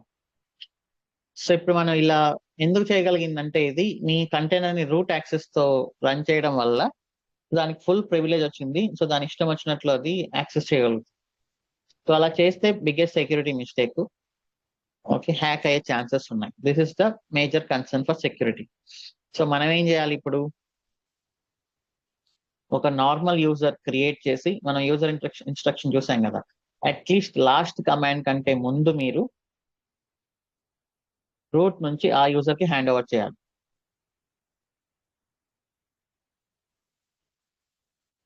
Okay, so ఇప్పుడు నేనేం చేయాలంటే, ఇక్కడ I need to create user, run. ఇది ఆల్పైన్ కదా, ఆల్పైన్ అనేది డిఫరెంట్ డిస్ట్రిబ్యూషన్, నాట్ RHEL. మనం యాడ్ యూజర్ యాడ్ అనేది యూజ్ చేయడానికి. So you need to refer add user and group in alpine.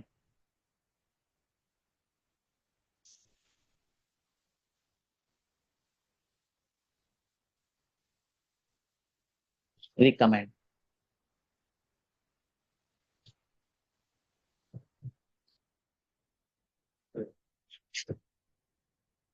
Okay, so group name expense, user name expense, దాన్ని group కి add చేస్తాం. ఇక్కడ మనం నార్మల్ లాగా యూజర్ ని క్రియేట్ చేస్తే గ్రూప్ ఏం క్రియేట్ అవ్వదు. ఓకే, సో ఇప్పుడు నేను ఎక్స్ప్లిసిట్ గా డైరెక్టరీని క్రియేట్ చేసి, ఇప్పుడు నేను ఈ డైరెక్టరీ పర్మిషన్స్ ఎక్స్పెన్స్ కి హ్యాండ్ ఓవర్ చేయాలి, రైట్?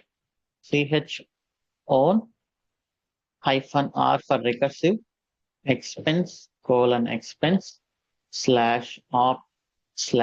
/op/server. ఓకే, ఇప్పుడు ఇక నేను back end.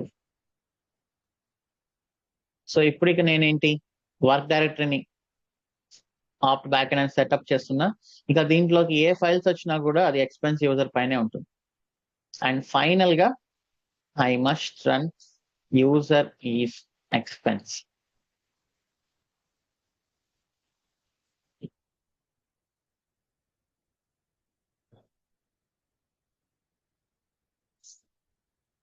Okay,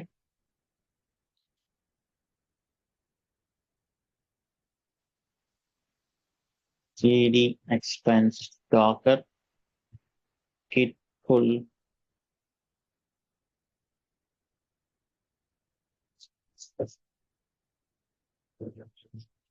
docker build cd backend docker build -t backend :1.0.0.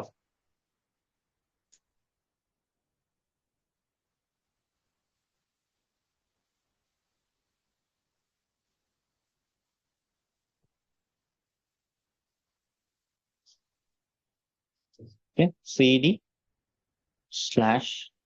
/docker compose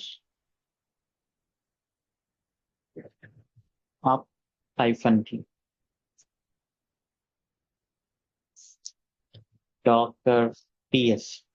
okay, ఒకవేళ నేను బ్యాక్ ఎండ్ లోకి లాగిన్ అయితే docker exec -it backend bash.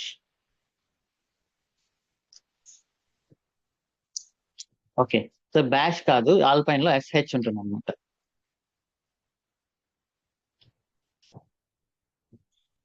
So ఇప్పుడు ఇక ఏంటిది, ఎక్స్పెన్స్ యూజర్. ఎక్స్పెన్స్ యూజర్ ఉన్నప్పుడు మన ఇమేజ్ లో మనం ఏం చేయలేం. మన హోస్ట్ ఆపరేటింగ్ సిస్టమ్ ని అదంతా ఏం చేయలేము, క్లెయిమ్ చేయలేం.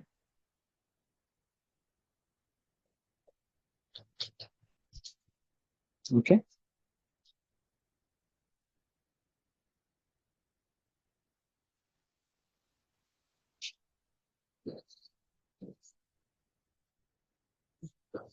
Check Docker logs also, it may be started properly.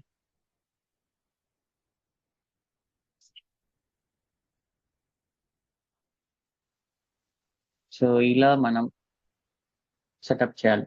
So దీన్ని నేను ఫ్రంట్ ఎండ్ కూడా అప్లై చేయాలి కదా, అక్కడ కూడా మనం ఇమేజ్ సైజ్ తగ్గించాలి.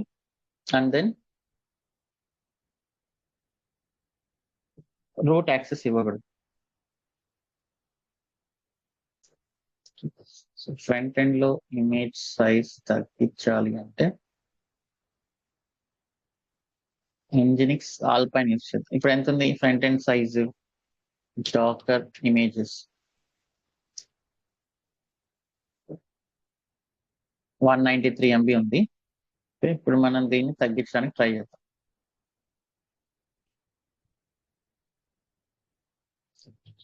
ఇంజినిక్స్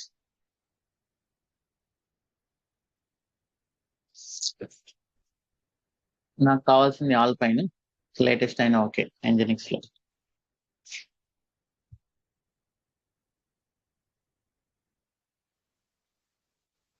సో ఇది తీసుకుంటున్నాం.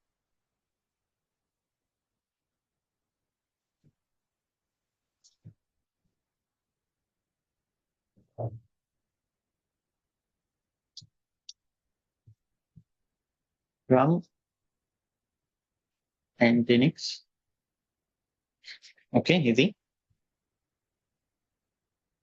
అండ్ దెన్ ఇప్పుడు రన్ చేసి చూద్దాం. ఫస్ట్ ఇమేజ్ సైజ్ తగ్గిస్తున్నా, తర్వాత యూజర్ గురించి చూద్దాం.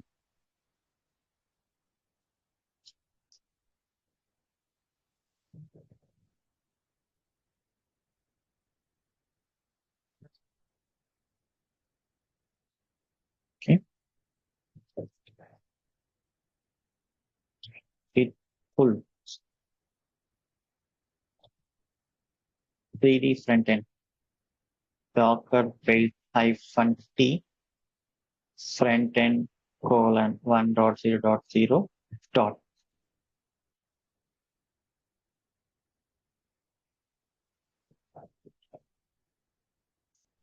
ఓకే, ఇప్పుడు docker compose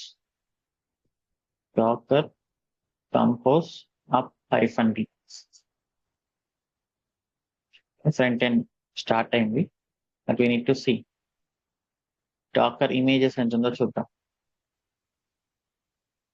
ఇప్పుడు ఇందాక ఆల్మోస్ట్ 190 ఉంది, సో ఇప్పుడు 86కి వచ్చేసింది. సో సగం తగ్గిపోయింది. సగం తగ్గిపోయినప్పుడు then we need to test.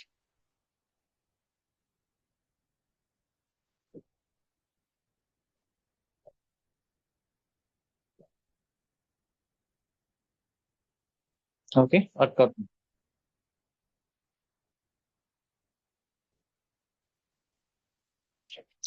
So ఇంకా మనం this is still running under root కాబట్టి దీన్ని మనం ఒక యూజర్ ని క్రియేట్ చేసి ఎంజినిక్స్ కి హ్యాండ్ ఓవర్ చేయాలి. బట్ ఎంజినిక్స్ డైరెక్టరీస్ అనేవి చాలా ఉంటాయి. ఇది బ్యాక్ ఎండ్ లాగా కాదు కదా. బ్యాక్ ఎండ్ అనేది మన కస్టమ్ ఫోల్డర్, మన కస్టమ్ ఫోల్డర్ మన కోడ్ డౌన్లోడ్ చేస్తున్నాం. బట్ ఎంజినిక్స్ కి ఎన్ని రకాల డైరెక్టరీస్ ఉంటాయి మనకు తెలిసి? ETC nginx folder, var log nginx folder, user share nginx HTML folder. Okay, so ఇంకా కొన్ని ఉంటాయి ఎంజినిక్స్ ఫోల్డర్స్. సో అది మనకేమీ తెలియదు, మనం డాక్యుమెంటేషన్ చూసుకొని చేసుకోవాలి.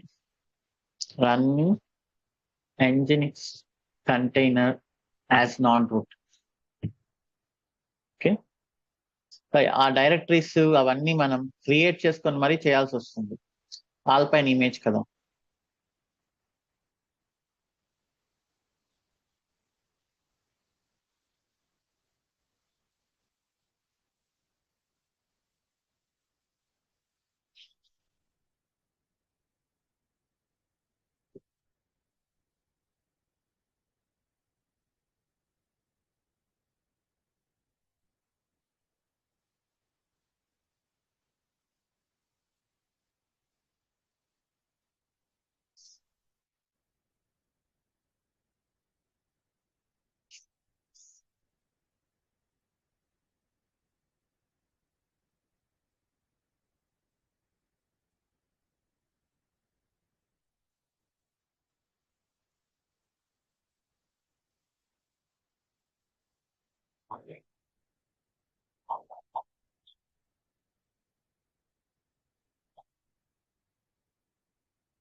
Let's try this. SSL మనకు అవసరం లేదు.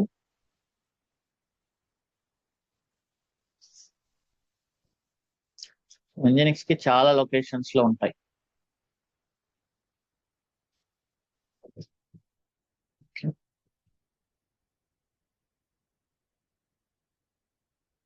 వేర్ క్యాషే Nginx అన్ని క్రియేట్ చేసుకొని మరి వాటికి యాక్సెస్ ఇచ్చుకుంటుంది ఇది. Nginx ఇన్స్టాల్ చేసినప్పుడు మనకు Nginx యూజర్ ఆటోమేటిక్ గా క్రియేట్ అయి ఉంటుంది. స్పెసిఫిక్ గా క్రియేట్ చేయాల్సిన అవసరం లేదు. etc Nginx పర్మిషన్స్ ఇక్కడ అంతా ఫైన్. SSL అవసరం లేదు, but you can create directly, that is not at all a problem.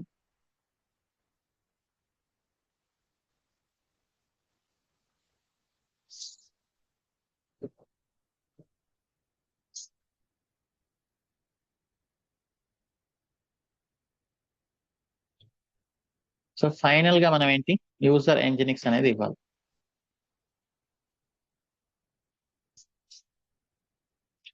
ఇప్పుడు చేసి చూద్దాం.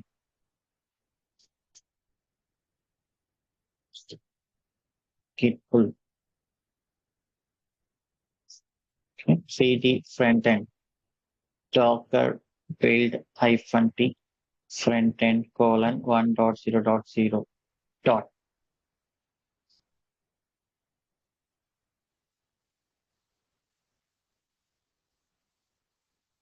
ఓకే, సో అన్ని రన్ అయ్యాయి. ఇప్పుడు మనం డాకర్ కంపోజ్ కి వెళ్ళాలి. Docker compose up -t content change అయింది కాబట్టి ఇమేజ్ ఇప్పుడు రీక్రియేట్ చేస్తున్నది. రన్ అవుతుందో లేదో గ్యారంటీ లేదు, చెక్ చేసుకోవాలి. Docker ps it's running. సరే, ఎగ్జాక్ట్ అయి చూద్దాం రూట్ యాక్సెస్ ఉందా లేదా అనేది. ఫ్రంట్ ఎండ్ బ్యాష్ కాదు, ఆల్పైన్ కాబట్టి ఇక్కడ SH అంటాం. SH అయినా బ్యాష్ అయినా ఒకటే. రూట్ యాక్సెస్ కాదు, Nginx కదా, but still you need to test the application.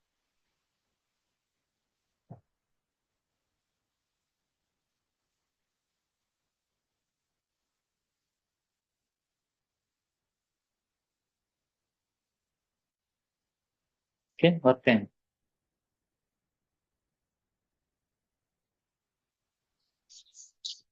So this is how you can improve security, reduce the size, optimization, performance, whatnot, everything. ఇంకా కొన్ని ఉన్నాయి, అవి నెక్స్ట్ సెషన్ లో డిస్కస్ చేద్దాం. లేయర్స్ ని ఎలా ఆప్టిమైజ్ చేయాలి, అండ్ దెన్ వాల్యూమ్స్ మనం ఆల్రెడీ యూజ్ చేసాం. కంటైనర్ రిసోర్సెస్ లిమిట్ చేయడం, we will do it in Kubernetes. కొన్ని బెస్ట్ ప్రాక్టీసెస్ మనం డాకర్ లో ఇంప్లిమెంట్ చేస్తాం, కొన్ని బెస్ట్ ప్రాక్టీసెస్ క్యూబర్నెటిస్ లో ఇంప్లిమెంట్ చేస్తాం. నెట్వర్క్ కాన్ఫిగరేషన్ మనం కస్టమ్ నెట్వర్క్స్ యూజ్ చేస్తున్నాం. లాగ్స్ ఉన్నాయి కానీ మనం బయట క్యూబర్నెటిస్ లో ఇంకా ఎఫెక్టివ్ గా మేనేజ్ చేస్తాం. సెక్యూరిటీ బెస్ట్ ప్రాక్టీసెస్ అవి ఆల్రెడీ చేస్తున్నాం. సిఐసిడి వచ్చినప్పుడు చేద్దాం. ఈ వర్షన్స్ ఇవన్నీ ఆటోమేటిక్ గా చేసుకోవడానికి మనకు సిఐసిడి బాగా హెల్ప్ అవుతుంది అనమాట, మాన్యువల్ గా చేయకుండా. ఓకే, సో ఈ డాకర్ లేయర్ వరకు మనం ఏం చేస్తున్నాం, official images, minimal images, non root container, and then tagging the images properly, and you can say docker ignore also, and optimize layer caching using volumes, using custom networks, all these things. Yeah, multi-stage build అనేది ఒకటి ఉంది, అది ఇక్కడ రాయలేదనేమో, అది కూడా చాలా important. Yeah, multi stage builds. So ఇది మనం అప్కమింగ్ సెషన్ లో చూద్దాం. And let us have few questions. M Subbu.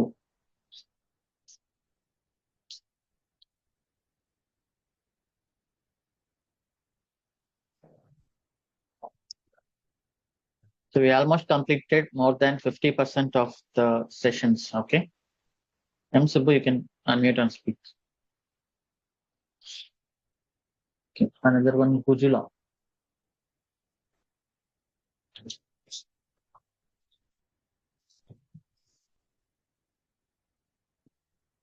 Kujula, you can unmute and speak. Ravishankar. Hello hi Shiva. Hi. నాకు చిన్న చిన్న డౌట్స్ ఉన్నాయి. అంటే నార్మల్గా మీరు ఏవైతే చెప్తున్నారో అవన్నీ ఏవైనా ఇప్పుడు మీరు స్క్రిప్ట్ ఏదైనా రాస్తుంటారు కదా, మీరు స్క్రిప్ట్ రాసేటప్పుడు చాలా ఫాస్ట్గా రాస్తున్నారు, ఎందుకంటే మీకు ఆల్రెడీ హ్యాండ్స్ ఆన్ ఉంది కాబట్టి. అది కొంచెం స్లోగా చెప్తే నాకు కొంచెం బాగుంటుంది ఏ అనుకుంటున్నాను. స్క్రిప్ట్? ఏదైనా మీరు ఇప్పుడు ఏదైనా ఇప్పుడు ఫ్రంట్ ఎండ్ బ్యాక్ ఏ బ్యాక్ ఎండ్ స్క్రిప్ట్? ఎడిట్ చేసేటప్పుడు ఎడిట్ చేస్తారు కదా, ఫ్రంట్ ఎండ్ కానీ బ్యాక్ ఎండ్ కానీ ఏవైనా. ఓకే. అంటే మీరు అంటే మీకు ఐడియా అది ఉంది ఇంకా ఏది ఎక్కడుంది అనేది, మీకు ఒక ఐడియా ఉంటుంది, కానీ మేము చెక్ చేసుకోవడానికి కొంచెం టైం పడుతుంది. సో అందుకే నేను కాపీ పేస్ట్ చేయకుండా ఓన్ గా హ్యాండ్స్ తో రాస్తున్నాను. యా నేను యా టైపింగ్ యాక్చువల్ అంత స్పీడ్ ఏం కాదు. మీరు టైపింగ్ చూసింటే నేను ఏదో ఒక క్యారెక్టర్ తప్పు కొట్టడం, మళ్ళీ దాని వెనక్కి వచ్చి మళ్ళీ కరెక్ట్ చేయడం యా అవన్నీ జరుగుతుంటాయి. యా ఇంక ఇవన్నీ ఏంటంటే మీరు మళ్ళీ రికార్డింగ్ చూసేటప్పుడు సెట్ అయిపోతాయి. ఓకే ఓకే ఇప్పుడు ఆల్రెడీ నేను ఎవ్రీథింగ్ నోట్స్ రాస్తూ ఎందుకు రాస్తున్నా అంటే ఇది నన్ను నేను స్లో చేసుకోవడానికి. లేకపోతే నేను ముందుగానే ప్రిపేర్ అయ్యేసి అక్కడ డాక్యుమెంటేషన్ పెట్టేసి కాపీ పేస్ట్ కొట్టేస్తే అసలు ఇంకా అర్థం కాకుండా ఉంటుంది అనమాట. యా ఓకే ఓకే బట్ ఇంకా టైపింగ్ ఈ మాత్రం లేకపోతే మళ్ళీ బోర్ కొట్టేస్తుంది. బట్ ఇది ఓకే మీకు డెఫినెట్లీ రికార్డింగ్ లో మీరు మళ్ళీ చూసేటప్పుడు మీకు అలా ఏం అనిపించదు. Yeah so so and one more, ఇప్పుడు మీరు ఏదైనా ఒక కమాండ్ రన్ చేస్తారు కదా, Hmm. కమాండ్ రన్ చేసేటప్పుడు ఏదైనా ఆ కమాండ్కి ఇప్పుడు ఒక కంటిన్యూషన్ కమాండ్ ఉంది అనుకోండి ఏదైనా. ఇప్పుడు ఫర్ ఎగ్జాంపుల్ ఏదైనా మీరు ఒకటి స్టేషన్ లెక్క మామూలుగా వెళ్తారండి, విఎంవేర్ లెక్క ఏది? సార్, విఎంవేర్ లెక్క ఓకే. ఏదైనా ఇప్పుడు కమాండ్ రన్ చేసేటప్పుడు మీరు మధ్యలో కోలన్ పెట్టి చేస్తారు కదా, అప్పుడు కోలన్కి ముందు ఏమొస్తుంది వెనక్కి ఏమొస్తుంది అనేది కూడా చెప్తే కొంచెం నాకు ఇంకా క్లారిటీగా. ఎక్కడ కోలను ఏదైనా ఇప్పుడు ఇదా? ఎస్, ఇప్పుడు ఇప్పుడు ఇట్లా వచ్చినప్పుడు ఇప్పుడు కమాండ్ డాకర్ బిల్డ్ ఐఫంటీ ఫ్రంట్ ఎండ్ కోలన్ 1.0.0 అని పెడుతున్నారు కదా, ఇట్లా ఒక్కొక్కసారి పెద్ద కమాండ్ రాస్తాం కదా మనం, చాలా పెద్ద కమాండ్ రాస్తున్నప్పుడు ఓకే. అది తర్వాత దానికి ముందు ఏమొస్తుంది, ముందు ఎట్లా రాస్తున్నాము, దానికి అంటే దాని క్లారిటీ ఏంటి అనేది నాకు తెలియడానికి అంతే. యాక్చువల్లీ నేను అది ప్రతి సెషన్ లో క్లియర్ గా చెప్పాను, ప్రతిరోజు చెప్పాను అది.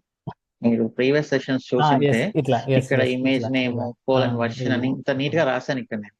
అండ్ పోర్ట్ విషయం వచ్చినప్పుడు కూడా మనం host port colon container port అని కూడా రాసాం కదా క్లియర్ గా. నేను చెప్పాను కూడా సెషన్స్ లో.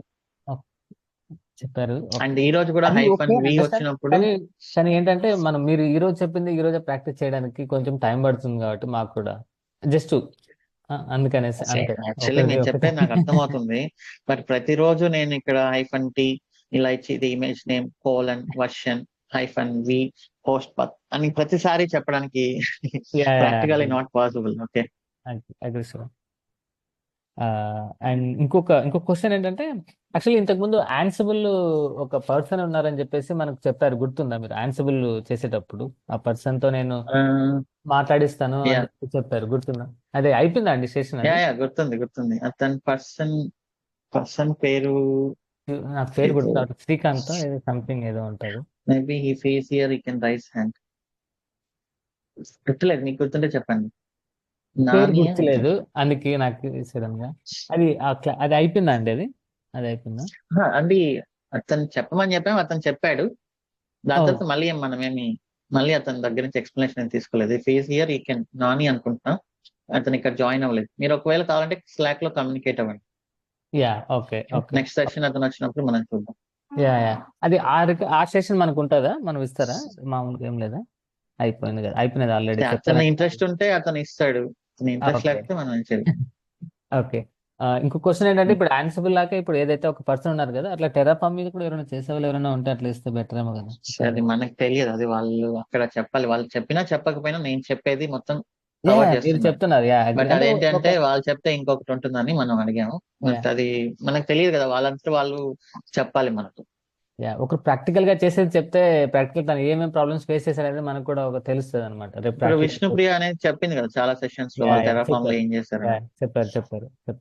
సో ఇదంతా మీరు స్లాక్ లో కమ్యూనికేట్ అవ్వండి. స్లాక్ స్టార్ట్ చేసింది అందుకు. ఓకే. మీకు ఒకవేళ ఇలాంటివి ఎవరైనా ఉంటే మీరు స్లాక్ లో అడగండి, ఎవరైనా ఇంట్రెస్ట్ ఉంటే వాళ్ళు రెస్పాండ్ అవుతారు.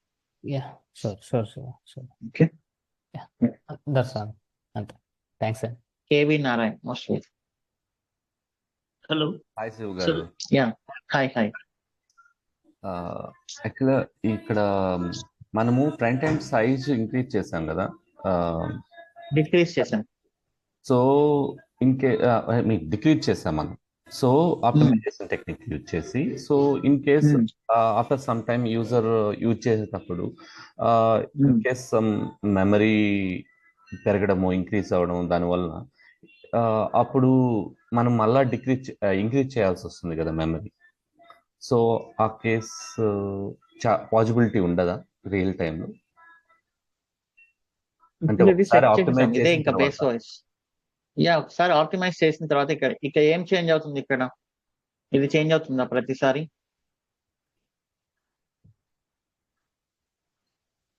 ఈ కమాండ్ అయితే చేంజ్ అవుతుందా? ఈ రన్ గ్రూప్ అంటే యూజర్ గ్రూప్ చేంజ్ అవ్వదు అంటే నేను అడుగుతున్నా, నేను జస్ట్ అవ్వదు. అందరికి క్లారిటీ కోసం. ఇప్పుడు ఇది మనం ఫిక్స్ చేసాం బేస్ వాయిస్.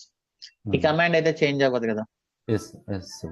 ఇది చేంజ్ అవ్వదు, Yes. ఇది చేంజ్ అవ్వదు, ఇది చేంజ్ అవ్వదు, ఇది This is copying the files.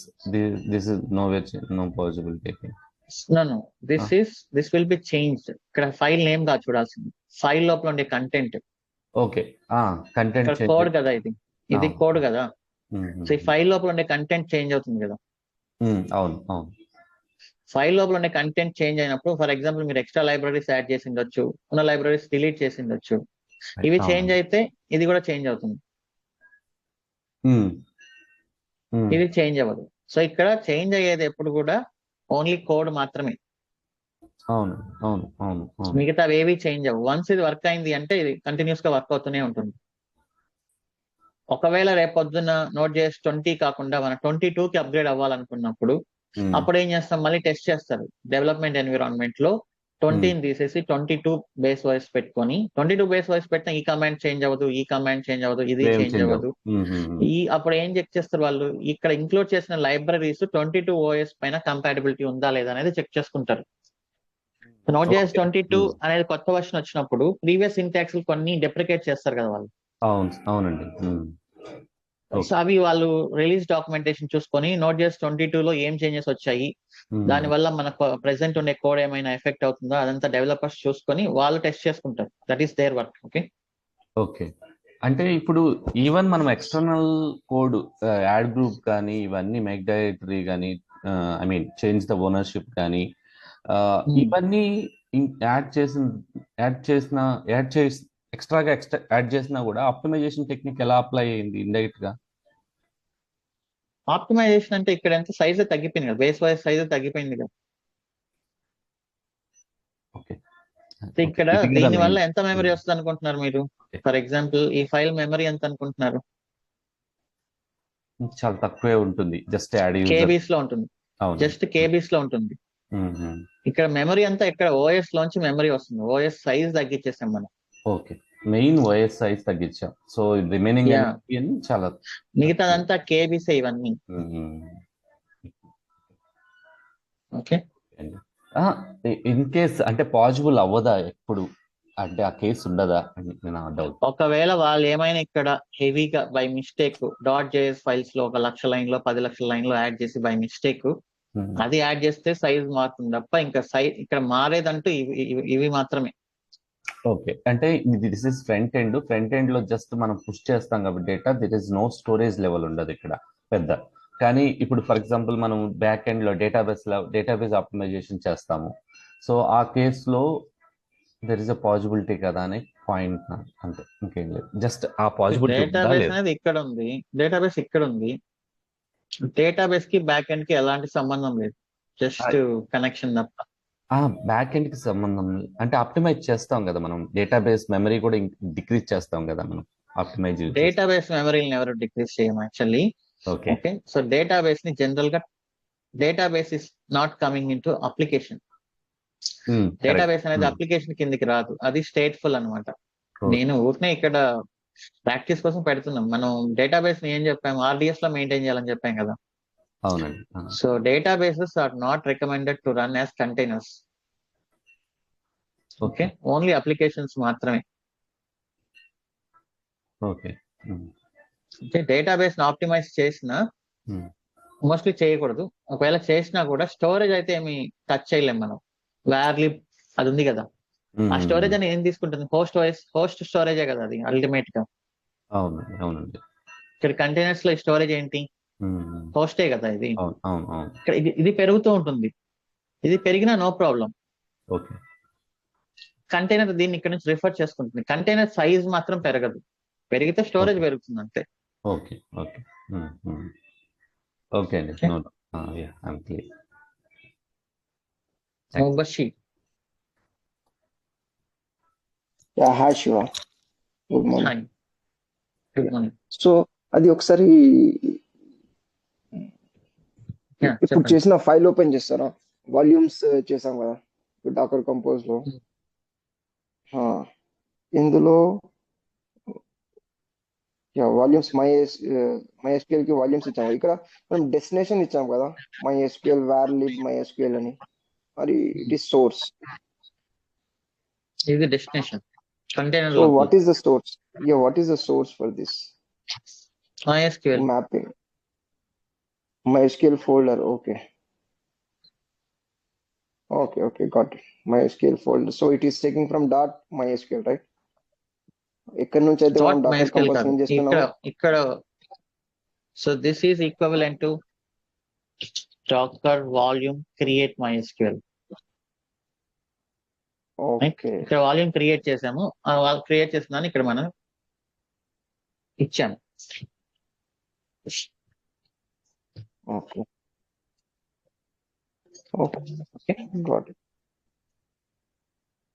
got it. Thanks. Ganesh Reddy.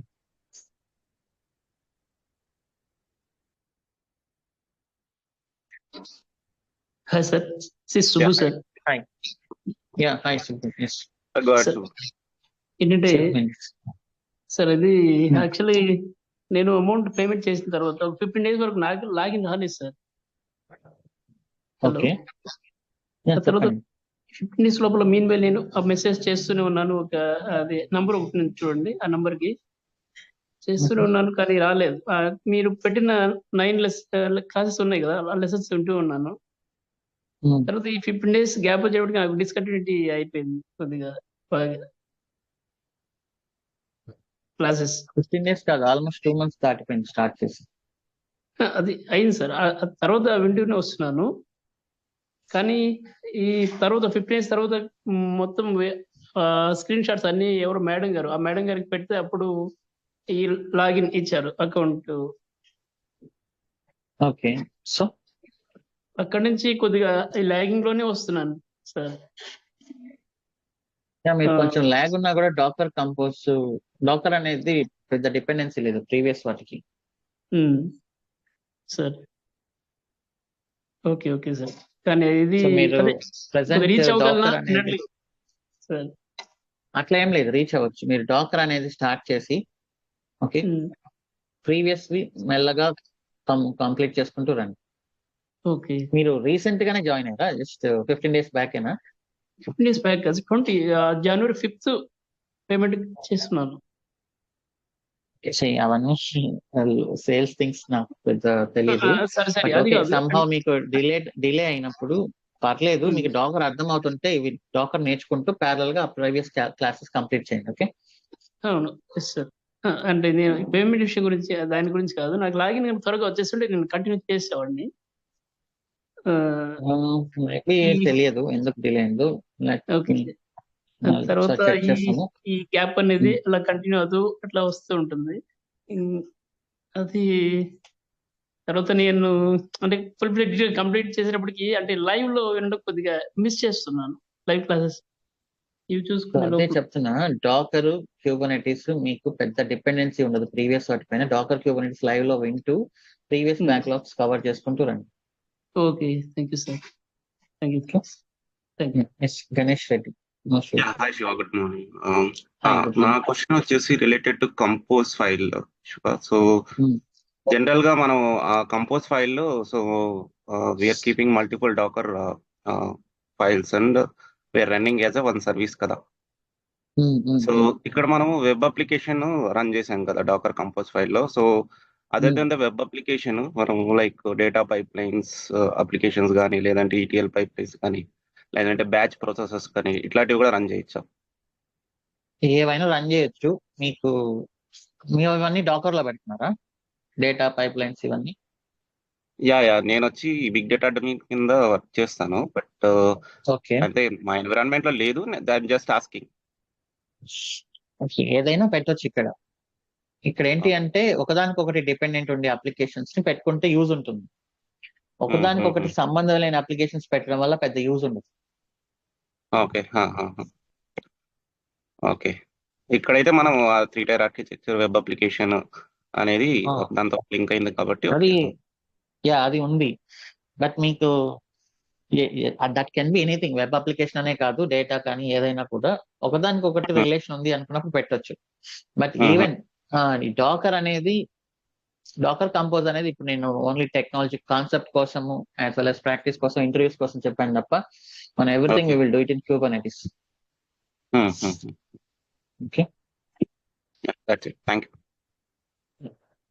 Khalid Shaik. Hi Shiva garu. Hi. Shiva garu, నేను ఆల్రెడీ స్లాక్ పోస్ట్ చేశాను రిగార్డింగ్ ది మన interview questions and documents separate ఒక థ్రెడ్ ఏమైనా క్రియేట్ చేయగలరా స్లాక్ లో? అలా చేయలేము, లింక్ ఇస్తాము డ్రైవ్ లో, అక్కడ పెట్టున్నాం. అలా కాదండి. సో ఇప్పుడు మనం 82 డిస్కషన్ చేస్తున్నాం కదా, అలాగే ఇంటర్వ్యూ క్వశ్చన్స్ అని సపరేట్ ఒక థ్రెడ్ క్రియేట్ చేస్తే అక్కడ సో మోర్ దెన్ 500 మెంబర్స్ ఉన్నాం కదా.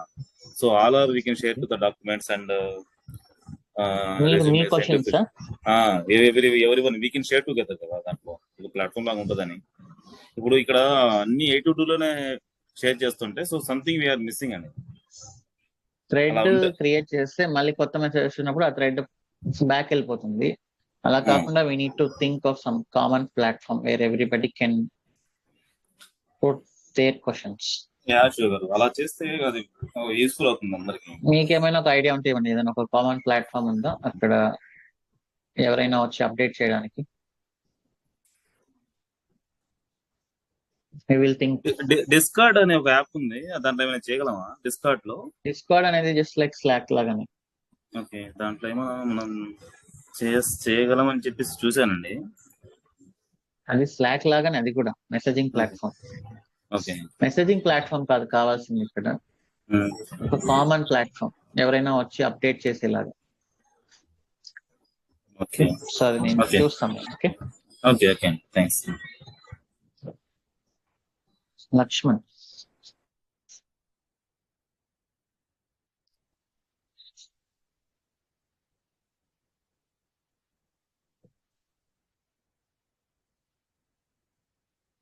Laxman, sorry Lakshman. Hello. Yeah, మనం ఆల్ఫైన్ యూజ్ చేసాం కదా లాస్ట్ లో, ఆల్ఫైన్ ఓఎస్. నా డౌట్ ఏంటంటే మనం కంటైనర్ లోకి లాగిన్ అయినప్పుడు ఎస్ఎస్ ఇచ్చాం కదా, ఆల్ఫైన్ లో మనం ఏ ఆపరేటింగ్ సిస్టమ్ యూజ్ చేస్తాం? ఆల్ఫైన్ ఒక operating system. Okay okay, Linux kernel పైన రాసిన ఒక డిస్ట్రిబ్యూషన్ అన్నమాట. సో నేను రీసెంట్ గా జస్ట్ 1 or 2 days బ్యాక్ ఒక వీడియో పబ్లిష్ చేశాను, చూసారా యూట్యూబ్ లో? లైనక్స్ పైన ఎవరైనా చూసారా? So that is like kernel పైన, లైనక్స్ అనేది కెర్నల్ యాక్చువల్లీ. కెర్నల్ పైన కొన్ని కంపెనీస్ యూటిలిటీస్ కానీ యూజర్ ఇంటర్ఫేస్ యాడ్ చేసింది, అలానే ఆల్పైన్ కూడా. Okay, Nirmala. Hi Shiva garu. Hi. Actually ఏంటంటే ఇప్పుడు మనము ఇంటర్వ్యూస్ కి అటెండ్ అయ్యేటప్పుడు యాక్చువల్ గా ఇప్పుడు మనం డెవాప్స్ ప్రాజెక్ట్ ఏమి కంపెనీస్ లో చేయట్లేదు కదా నేను.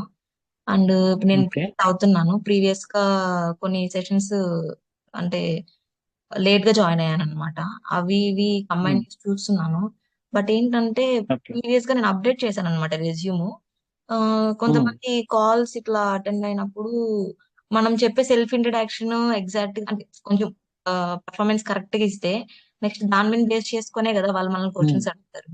ఇప్పుడు సెల్ఫ్ ఇంట్రడక్షన్ లో నేను ప్రాజెక్ట్ చేయలేదు కాబట్టి అంటే రోల్స్ అండ్ రెస్పాన్సిబిలిటీస్ కానీ డే టు డే యాక్టివిటీస్ కానీ అంటే ఎలా మెన్షన్ చేయాలని నాకు అర్థం కావటం లేదు. ఒకసారి చెప్పగలరా అది? అది నేను యూట్యూబ్ ఛానల్ లో పెట్టున్నాను, చూసారా? రెజ్యూమ్ ప్రిపరేషన్ అని చెప్పి చెప్పారు ఒకటి వీడియో ప్రీవియస్ గా. యూట్యూబ్ ఛానల్లో roles and responsibilities, daily challenges అది కూడా చెప్పాను. ఇంకా ఓకే. కంప్లీట్ అవ్వలేదు కాబట్టి నేను ఇప్పుడు అది ఐ కెనాట్ సే హియర్ కదా.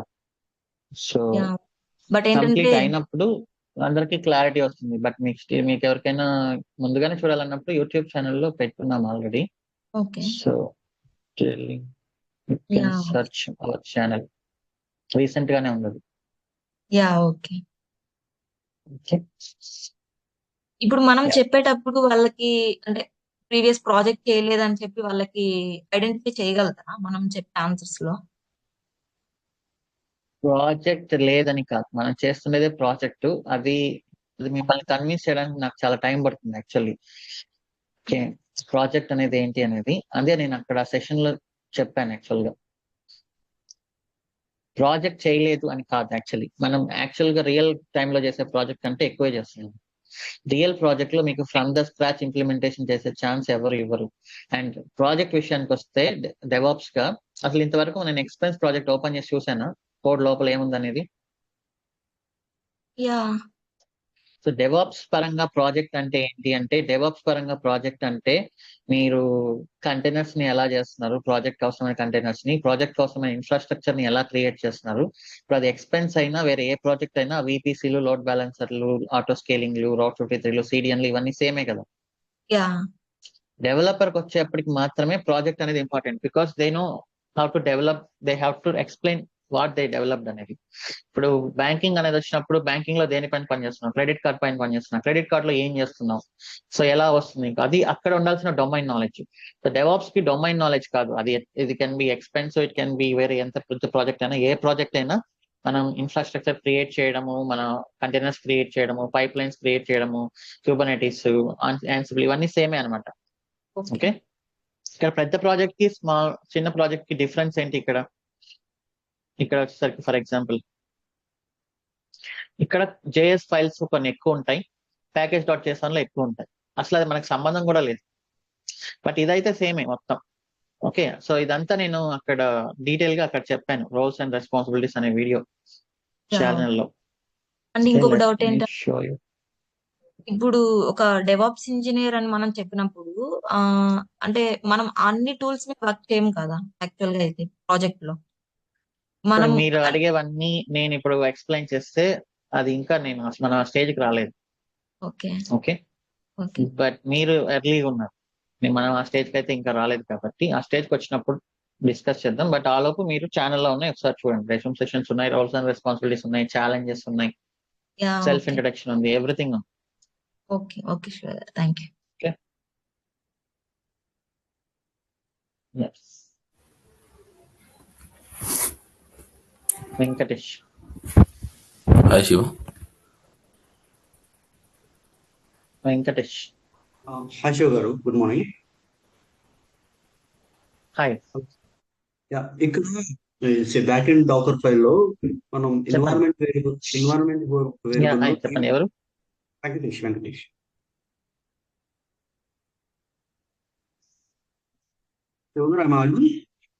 Here. Back end docker file environment variable మనం హోస్ట్ యూజ్ చేసినప్పుడు DB host equal to local host అని ఇచ్చాం కదా.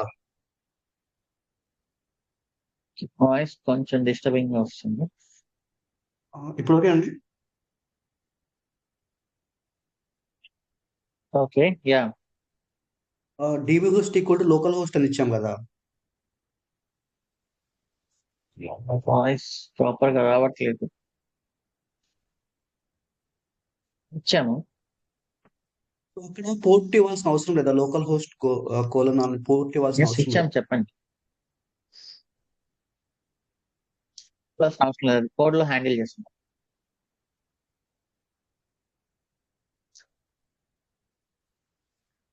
ఓకే.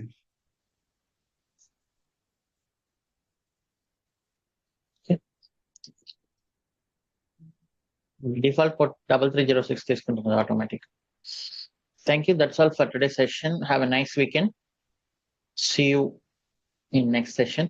నెక్స్ట్ సెషన్ లో మనం క్విజ్ కండక్ట్ చేసి Hi, Shiva. Complete docker, we will move to Kubernetes. Shiva, one last question.